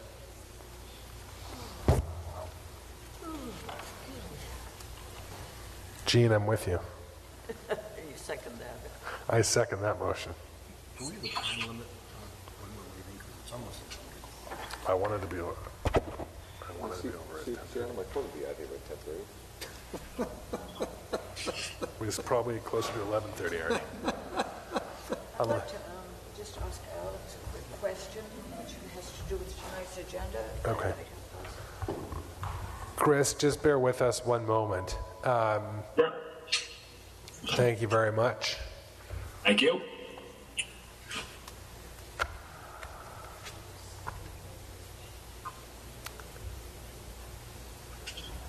I will say, Chris, that a member of the public had approached me this evening to be able to speak to this item, but Jean, are you satisfied? All right. Yes, if you want me to mention item 5 right now, the suggestion is you have that in your packets. And so rather than my making a presentation, we really have run out of time for that. But I would encourage you particularly to focus on the fact that this town needs to rezone not just 50 acres, but if we go with the 15 units per acre or 18 units per acre that we have in our apartment A1 zone, it's more like 100 acres or even 120 acres. So I just want people to be aware of that. That hasn't gotten much publicity. What is the significance of that? It just means we have to find, it's not that hard to do, but we just have to make sure we're doing it. And it's a matter of zoning all of the areas that are currently developed for multifamily housing by right. It's not likely that they'll be changed in their use at any time in our lifetime, maybe even. But there we go. We've got those rezoned. There's lots of opportunities to do it, but it's the actual number of acres we need to rezone is actually higher than I think has been discussed previously. So it sounds like, I apologize, Chris, we'll come to you in a moment.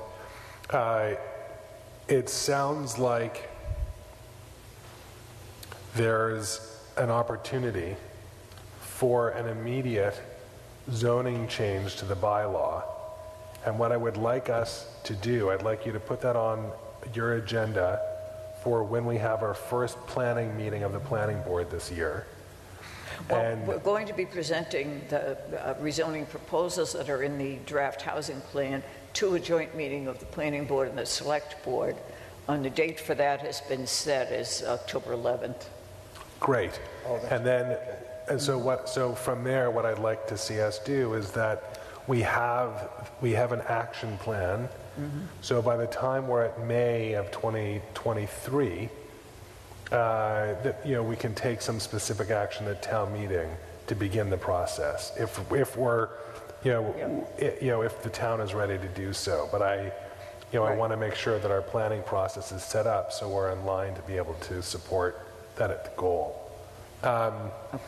So now comes item number 3 on our agenda, which is the de minimis change for an amendment to major project site plan review number 2013-02 with the applicant as the town of Needham, seeking to further amend that decision. I call on Attorney Chris Heap to give us a brief presentation. Thank you very much, Mr. Chair, and hello to all the board members. Can everybody hear me okay? What, say that again? Can everybody hear me okay? Yes, we can. Okay, wonderful. Okay, so this is a request for minor modification of the special permit that applies to the Jack Cogswell building, which is located at the RTS site at 1407 Central Avenue. As the board may recall, this building was first permitted in November of 2018, and the building itself is the DPW's seasonal storage facility that was intended to house winter equipment in the summer and summer equipment in the winter when the equipment was not being in use. Now, when the building was first permitted, The applicant noted generally that the building was not intended to be regularly occupied. That's because it was really intended more for equipment and was going to be occupied mostly when DPW staff were moving equipment in and out of the building. So that was true and I should say that the conditions included in that first special permit reflected that intention and noted that the building was not going to be occupied regularly. So that was true for a time, but with the advent of COVID, the DPW needed space in other buildings other than the DPW headquarters to space employees out during the workday. And based upon that need, the applicant requested and the planning board allowed a minor modification of the permit in January 2021 and another one in October 2021 to allow for the temporary occupancy of the building by approximately 16 DPW staff during the workday. So that we are still seeing a need for that level of staffing to continue to exist at this building. But so we've come with this current request for another minor modification to allow the temporary occupancy of the building to continue through end of August 2023. We want to not, seek permission to continue that occupancy for too long, but we think another year should be adequate for the DPW's needs. I should say that as far as we've been able to tell, the occupancy of the building since COVID has been without incident, any impacts or complaints. And there is a control plan that was associated with one of the prior minor modifications that show that we can park a sufficient number of cars on the site to serve the approximately 16 staff that are going to use it based upon this request. So that's the presentation and the request. And other than that, I am more than happy to answer any questions that the board may have. Chris, I believe your application was for October 31, not August. No, it does. No, it says August 31, 2023. The petitioner proposes to have the decision amended to allow the Department of Public Works staff to temporarily report to work through October 31, 2023. That's findings and conclusions 1.1. I'm just looking at the application, which says August 31, 2023. And I believe Chris's then the decision as drafted is wrong. Yeah. I didn't print Chris's letter. I thought he had asked for October 31 in his letter. Lee, was that a typo? Was October meant to be August at section 1.1 of the findings of the decision? Lee, you're muted. Whatever Chris is requesting is what the decision should say. Okay. Oh yeah, the letter does. No, wait a minute. I'm looking for the date in. I've got my letter in front of me, and I do believe it says August 31st, 20. It actually may say 2022 in one part, which is a typo on my part. But the request was for. Yeah, the letter also says August 31, 2023. Mr. Heap's letter, Attorney Heap's letter. So. To be clear, you're looking. What's the correct date, Chris? The request is to allow temporary occupancy through August 31st, 2023. August, okay. A member of the public has asked to be able to speak to this item, who lives in the area. So I'm going to, I see your hand up. Holly, I'm going to ask you to state your name and address for the record, please. My name is Holly Clark. I live at 1652 Central Avenue. Thank you. And I have two concerns about this. One, as I said earlier, I was trying to make a joke that I've learned a lot about traffic over the last year, okay, particularly traffic on Central Avenue, which I know the members of the board and Mr. Heap, you probably have heard too, that Central Avenue is traffic from one end to the other. Right now, actually, right by the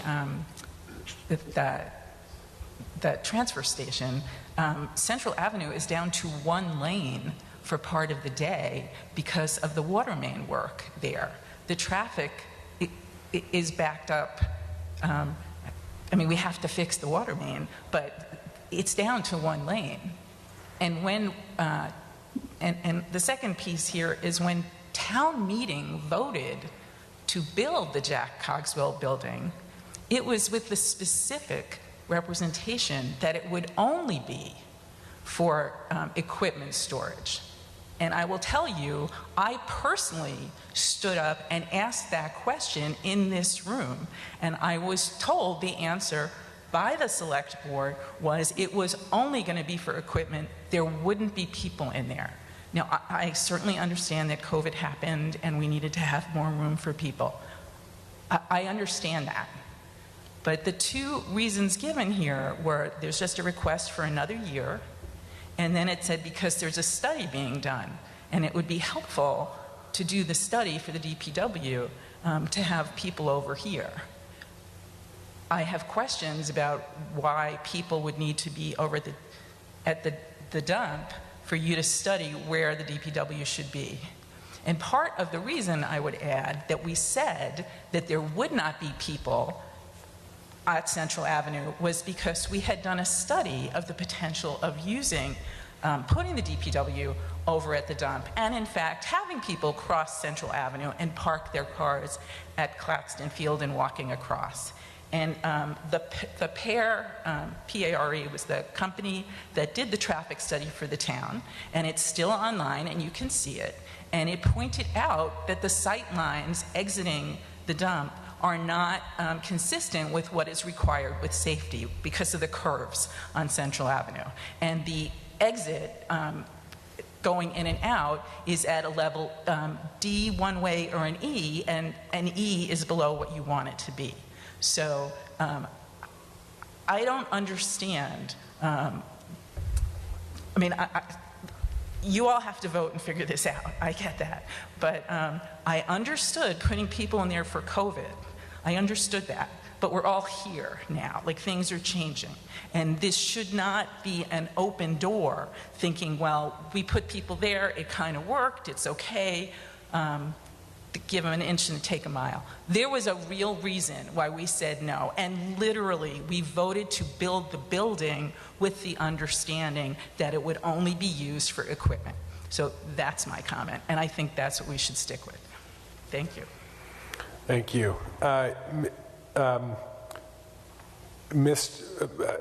Chris, do you have any reason to believe that the town would otherwise intend to extend that space beyond this additional extension to staff, DPW, or other town employees?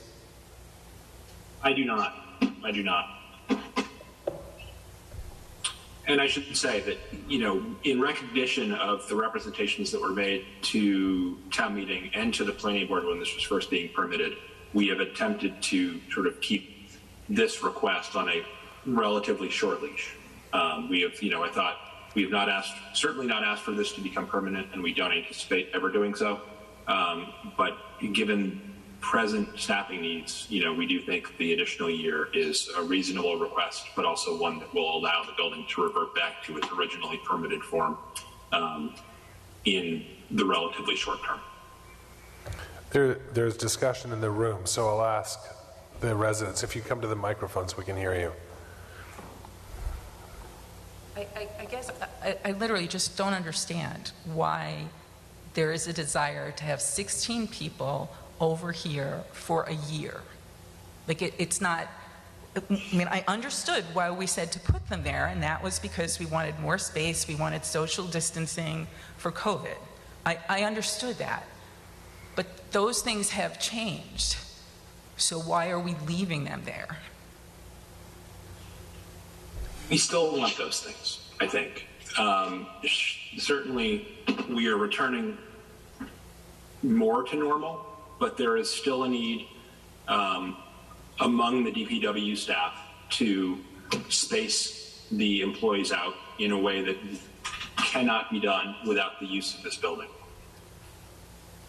Well, can it be for 3 months or to the end of the year, which is when actually there's some review of whether the pandemic emergency will be lifted then?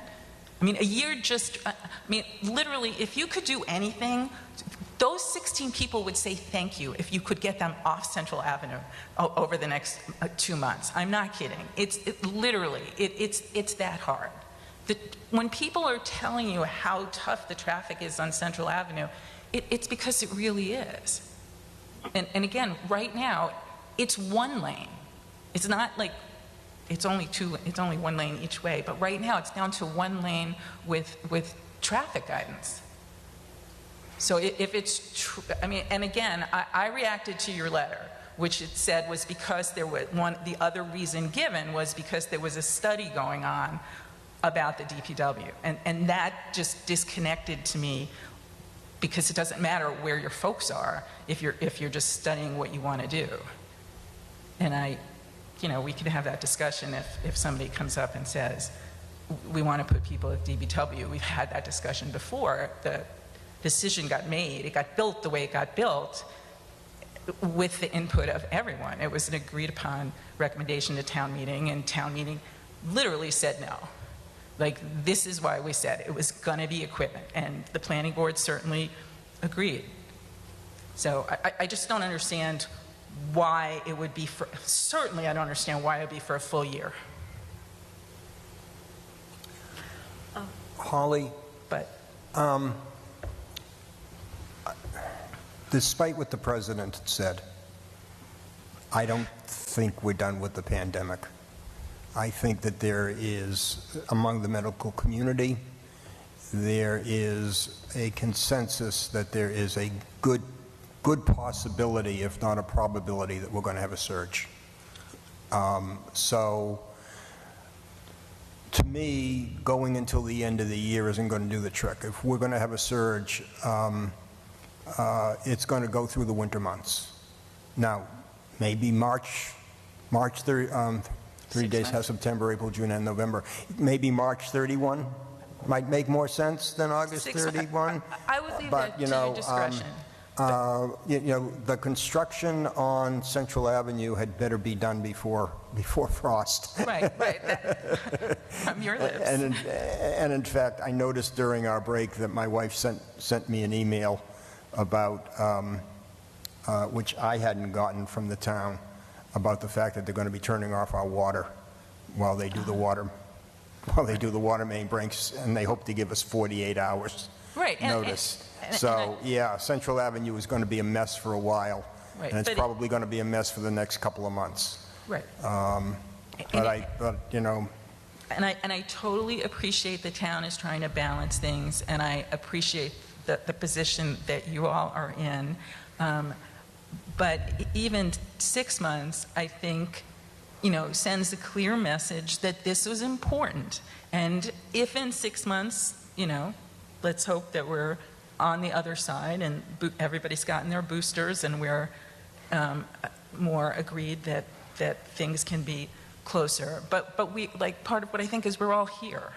Okay, we're like things have changed. So even if it was 6 months, I think that would send a message that we have our eyes open, and this board certainly is willing, and even I am willing to come back, and if 6 months, it still makes sense, then 6 months makes sense. I mean, they did not ask for a year when they came first, right? This board hasn't extended it for a year beforehand, and there were different circumstances. And I feel like I should be quiet because you were all really nice to let me to chime in here. But how about 6 months makes sense? People are reading my mind tonight. Mr. Alpert read my mind because I was about to say March 31st. Ms. Clark read my mind because she used my exact words that were in my head, and that is, it sends a message. Thank you. Yeah. Thank you. So I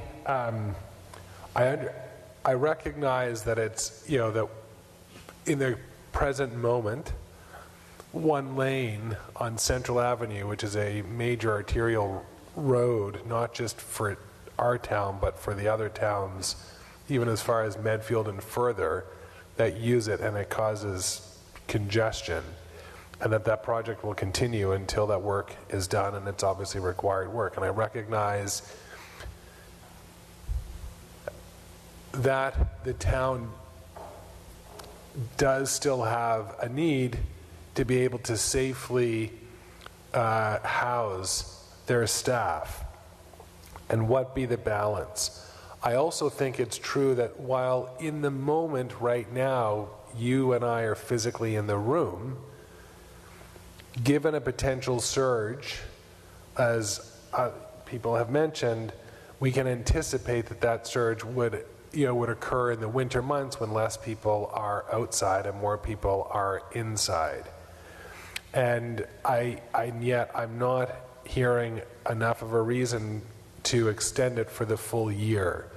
I'm not sure that March 31, when April can still be a pretty cool month, and there's often a, that surge. We got a couple of warm weeks in March, and then we come back in April, and there's like another surge. So I might think to extend that to the end of April, April 30. But I would like to find a balance here. Chris, Natasha, I see that your hand is up. I just see your hands up. But Chris, would you be amenable to reviewing this October 30? April 30, I apologize. Thank you, Paul, for the correction. It's your permit that we are asking you to modify.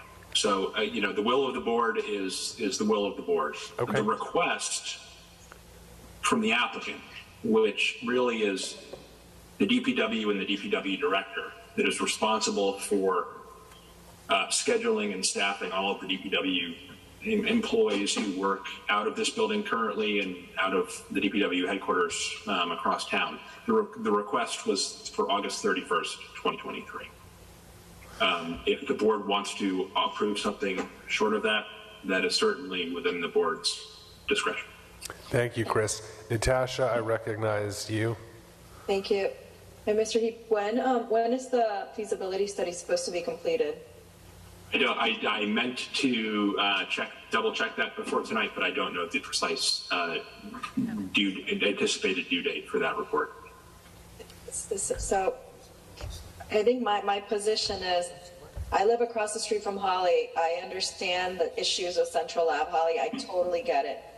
I also sat on PPBC for 10 years, and I understand the lack of office space and lack of space in DPW and the difficulty of finding places for people. So I guess what I would want to hear is, when is the feasibility study completed? If it's completed in November, then March seems reasonable. If it's completed in April, then I think we need to extend it to the year. So that's kind of my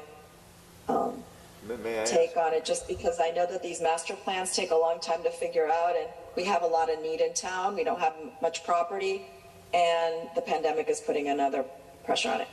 Thank you, Natasha. I recognize Artie. Sure. May I ask, what does the feasibility have to do with how long someone is in the Jack Cogswell building? Because I think if the feasibility study says that they can find space elsewhere, that would inform how they'll occupy the space. Is that what the feasibility study is for? To find other space for the existing employees?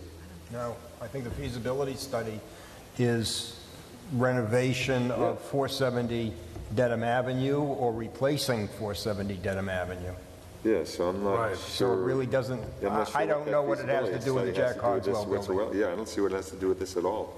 Well, not in the time frame, I No, guess. no, it has nothing to But do with it doesn't it have to whatsoever. do with where these people are going? And that's why they're extending it, so they can figure out what the No, it has master to do plan with is? where for- everybody who's in the DPW is going, not Yeah, just these yeah, 16 people.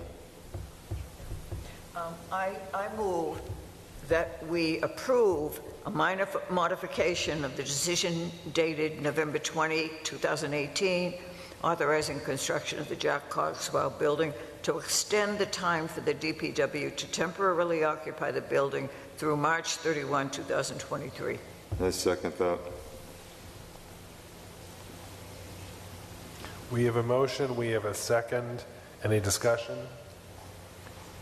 Hearing none, I'll come, No, I was just going to say you can always come back in March. hearing none, I'll come to the vote. Paul Alpert. Aye. Artie Crocker. Aye. Natasha Spada. Aye. Jean McKnight. Aye. The chair votes aye. Should we now take a motion? I think that completes it, right? That completes it. What about the No, decision? We have to- I make a motion that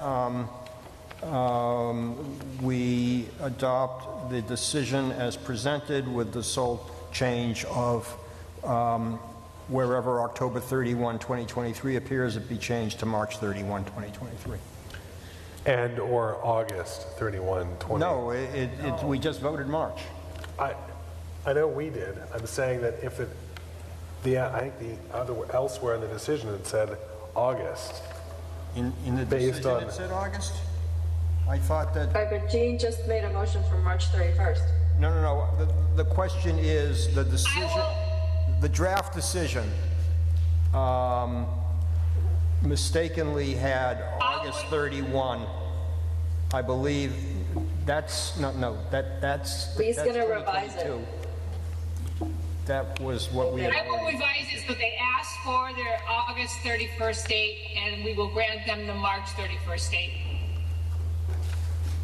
I don't see August Their 30. request I don't will see stay as August their in there request either. I only see was, October. August 31st, but we will grant Very them good. March 31st. Okay, so we have a motion by Paul. Do we have a second? Second. A second by Artie to approve the draft decision with the change from October Right. to March 31, 2023. Any discussion? Hearing none, I'll come to the vote. Paul Alpert. Aye. Artie Crocker. Aye. Natasha Spada. Aye. Jean McKnight. Aye. The chair votes aye.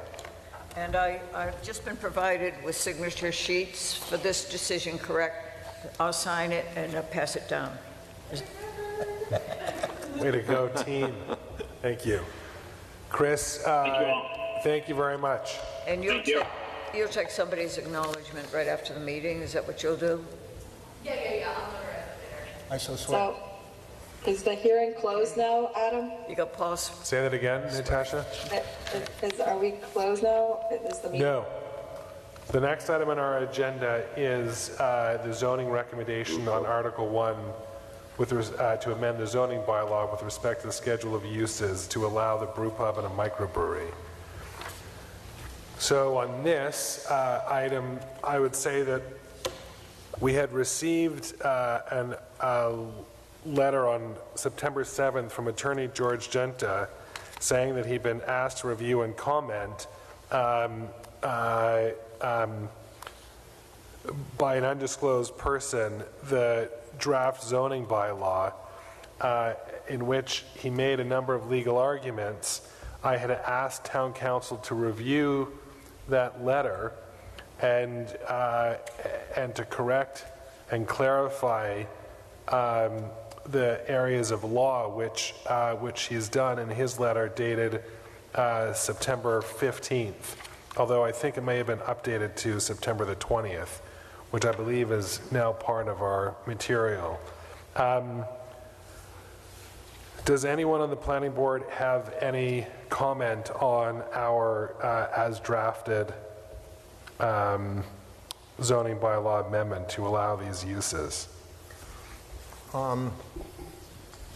I've got no comment on George Junta's letter. I think he made as good an argument as he can make, and I agree with Chris Heap that the letter that we got from Chris Heap in response to that. So I have no changes based on George Junta's letter. We did have at the hearing 2 suggestions with regard to the industrial, the Highway Commercial 1 district and the Industrial 1 district. So we're talking about basically Gould Street, the commercial area on Gould Street, where neighbors in that area were requesting that we exclude those areas from the zoning. We also actually had someone from that area say that they wanted it at location at Highway Commercial 1. So, but I think that we should discuss it and come to a conclusion on it. I mean, I'm prepared to vote to leave the zoning amendment the way we've drafted it and to recommend to town meeting that it be adopted. But I think that we owe it to the neighbors to have the discussion about Highway Commercial 1 and the Industrial 1 zone there before we actually have the vote. And I feel, I agree with you, I'm fine with leaving it the way it is. I think that especially the Industrial 1 area, which is really set back from Gould Street, most of the area you go off of Gould Street and it's developed commercially near 128, and I have no problem with a brew pub, with a microbrewery in that being location. In that area. Right. And as far as the Highway Commercial 1 area, there are no plans to have a brew pub there now. It's not part of the special permit application that's in front of us. They could have a restaurant there. I don't see why that restaurant couldn't be a brew pub. You don't see why a restaurant couldn't be what? A brew pub at that location. What about the microbrewery use?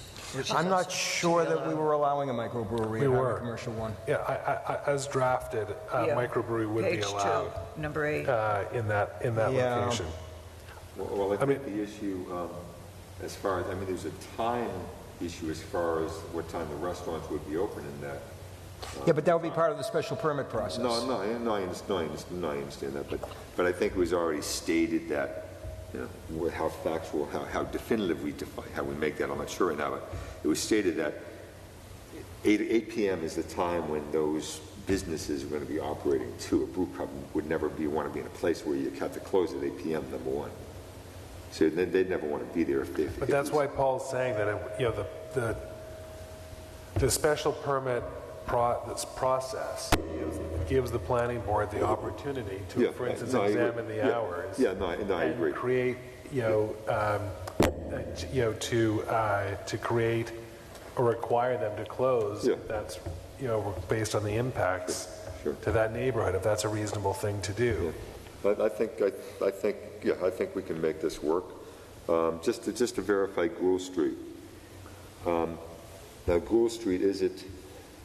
You're saying setback? Was there any regulation? Were we keeping it right off of Gould, or is it as far as the Industrial 1 district? Yeah. Is the area between the center line on Gould Street and 128? Okay, so brew pubs can be allowed. Actually, I'm okay. Yeah. It'll work. We can make it work. And again, it's by special permit. Yeah, we can. So to have a microbrewery right on Gould Street, I wouldn't vote for that. Yeah, although some people in the future may. We have That's to take true. that into consideration. That's true. I'm not going to be on the planning board forever. Yeah, we always have. The thing is, we always have to. That's the delicate balance. We have to realize that if we never want something somewhere, we should never allow it in the first place. That may come up. I think we can make this work, but that may come up. So, Jean, go ahead. I would like to suggest, with regard to Highway Commercial 1, perhaps when we drafted this language, we didn't know exactly what was going to be proposed for that site. Now we know it's, an office/lab complex with restaurants that has been represented in public meetings, that they would be not open late, that they would be family-oriented, something like a brew pub or certainly not a microbrewery is not what's being proposed for there. What harm does it do to just take that out for Highway Commercial 1, or at least delete microbrewery? It's just not the kind of use that fits with what's proposed for the site. But then that precludes it from ever happening, right? What's that, Natasha? That precludes it from ever happening. Yes. So you're limited. That and Highway Commercial encompasses more than this site. It encompasses this site and the adjacent property where Channel 5 is. I understand what you're saying, Jean, but I would consider leaving it as is for now.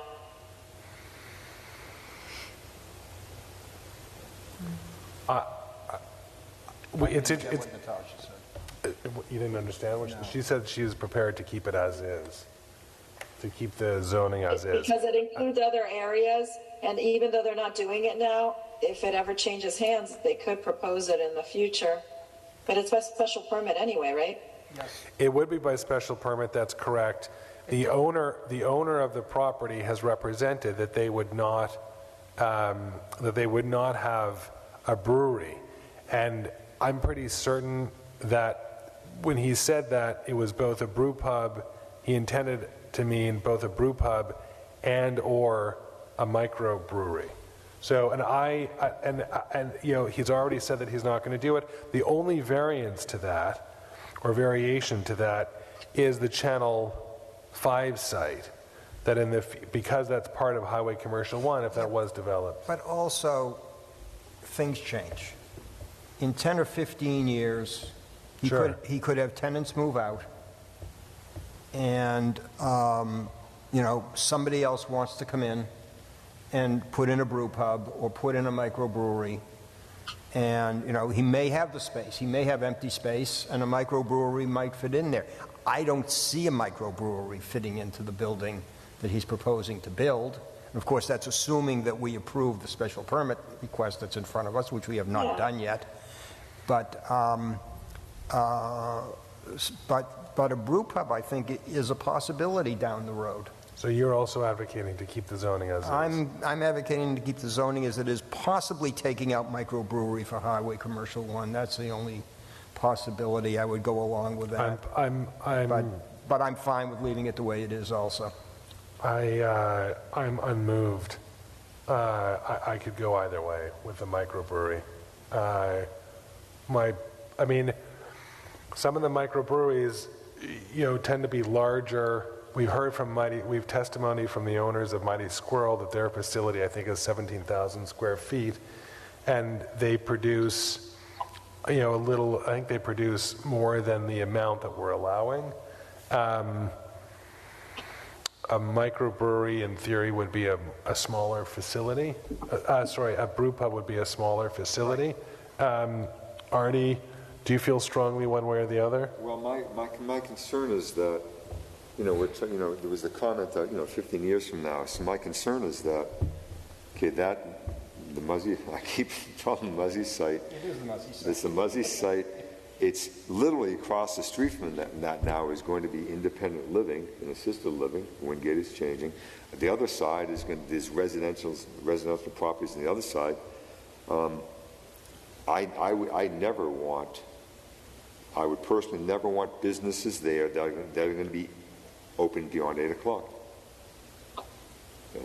Which in my mind means that if a brew pub, if the owner of that property, you know, 15 years from now, 10 years from now says, you know what, I got the space, I want to bring this other thing in, and they come in here and at that point the board is different, which it's going to be, and they for some reason don't feel the same way we do about the residences around that area, and they say, sure, 10 or 11 o'clock is fine. Okay, that's a possibility. I personally don't want that to ever be a possibility. Personally. So are you advocating to remove both uses or just the microbrewery use? Well, the funny thing is, the interesting thing is, I mean, a brew pub is the one that's more, please correct me on this one. The brew pub, in my mind, seems to be more of one that would be wanted to be open late. Okay, versus a microbrewery is a little more of a manufacturing facility that is never going to be in that corner anyway. That's actually not true. That's not true?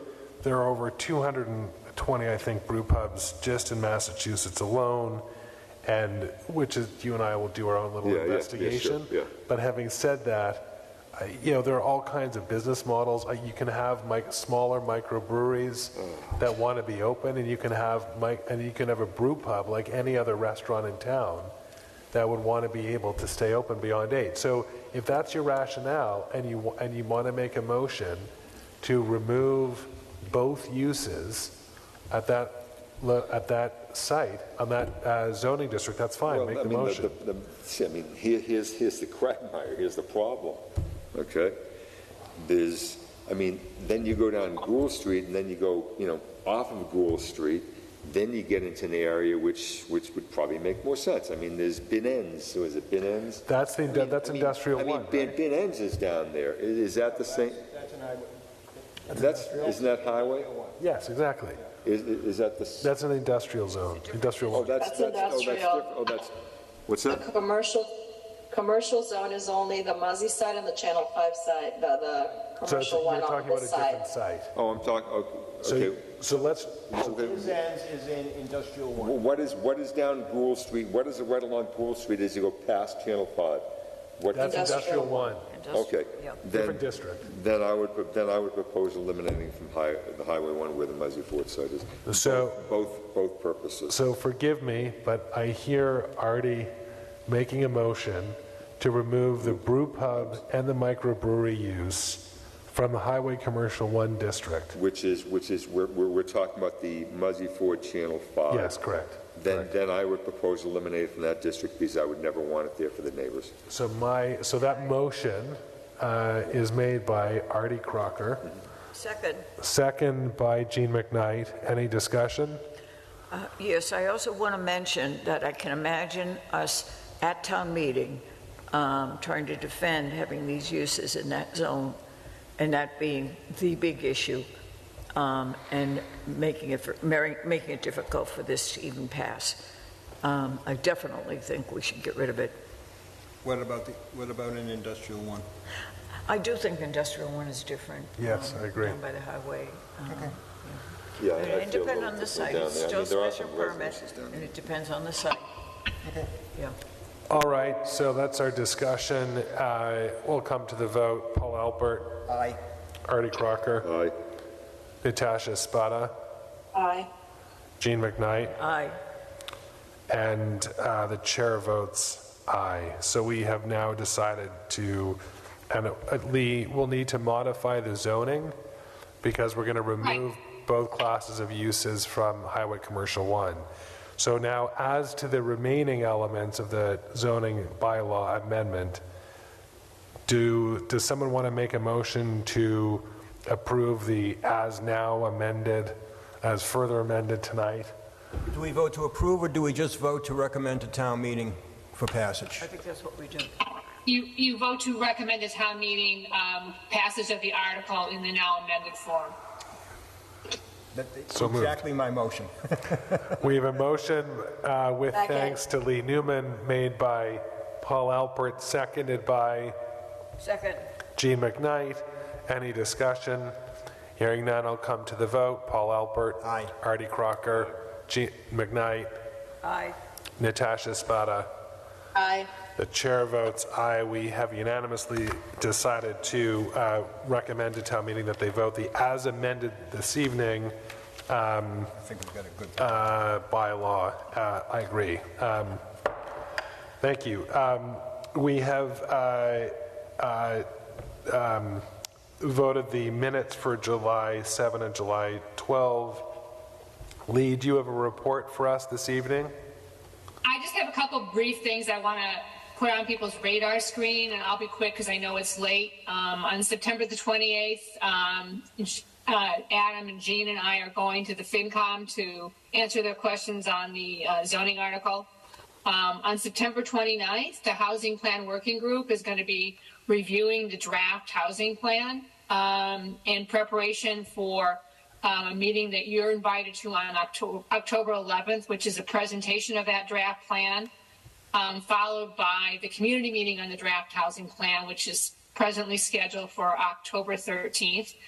And I just want to remind people that I sent you an email. Adam is looking to put on the calendar the board's first planning meeting, and the date we were floating was October 20th. And I think I heard from Jean, but I haven't heard from anybody else as to whether or not that's a doable date. And that date again was what? October the 20th. And what is the time of the meeting and how long is it? It would be an evening meeting, and I would imagine, I think Adam wanted to start it at 7 o'clock. Adam, so what were you thinking, 2 hours? I was thinking we'd probably go till, it would be the first meeting for the planning board to actually to get into a planning session. So I would think at least 9:30, but I would probably call it by then, with nothing else on the agenda under any circumstance. I think there is one thing I want to point out. If you do this as a hybrid meeting, you're not going to have cable that night. They're not covering Thursday meetings. They're making an exception for the community meeting that we're doing, but they don't have the staff to cover Thursday meetings. So you probably would be using OWL technology, or you would have to be meeting solely by Zoom. Artie, we have Exchange Club that night.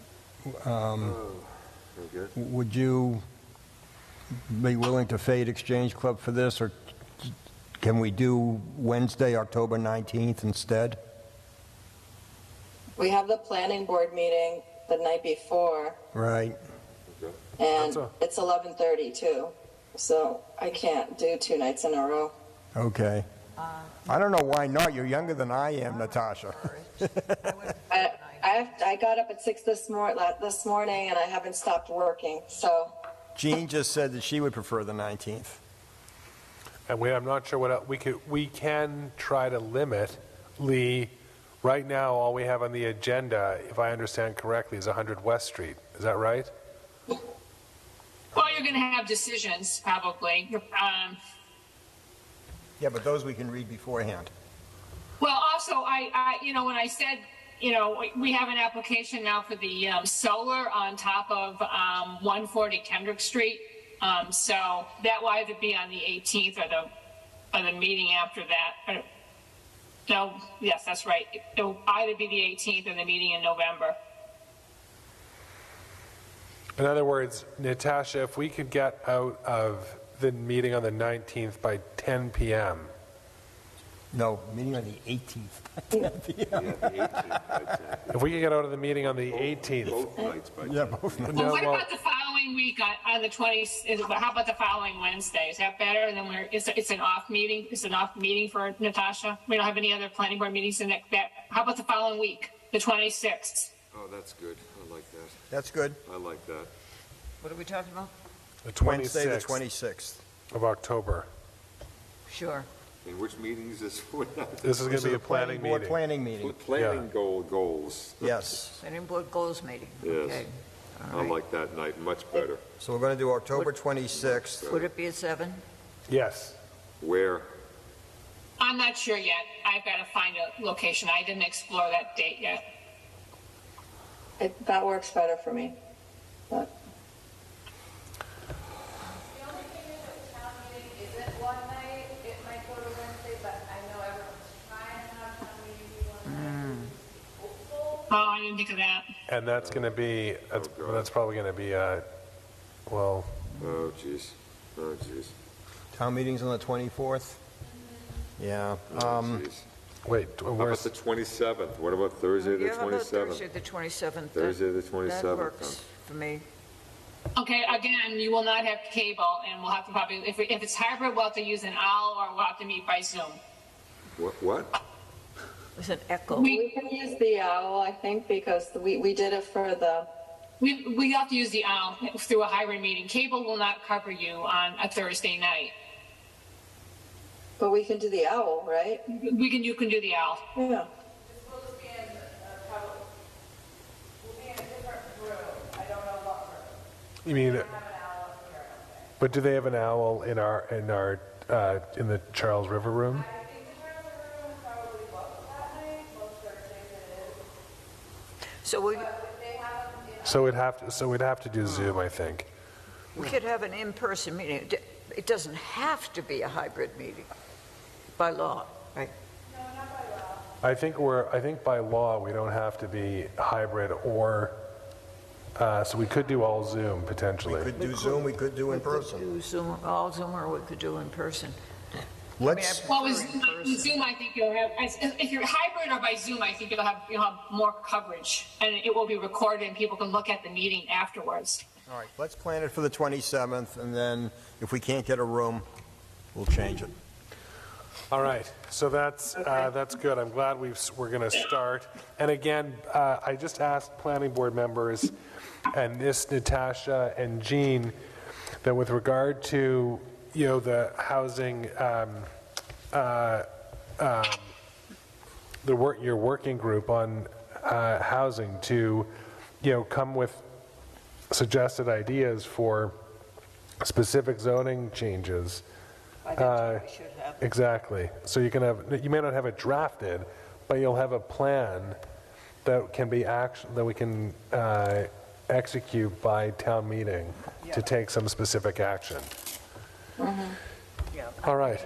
It might be too much pressure for Karen to get the actual final plan done for that meeting. But the zoning recommendations would certainly, I think, have finalized by then and be able to present them as part of the meeting. Thank you. Lee, do you have anything else? No, I'm done. Thank you. Alex, do you have anything else? Do I have a motion to adjourn? So moved. Second. We have a motion by Artie Crocker, seconded by Paul Alpert. Any discussion? Hearing none, I come to the vote. Paul Alpert. Aye. Artie Crocker. Aye. Natasha Spada. Aye. Jean McKnight. Aye. The chair votes aye. We are adjourned. Thank you all. Sorry to keep you so late.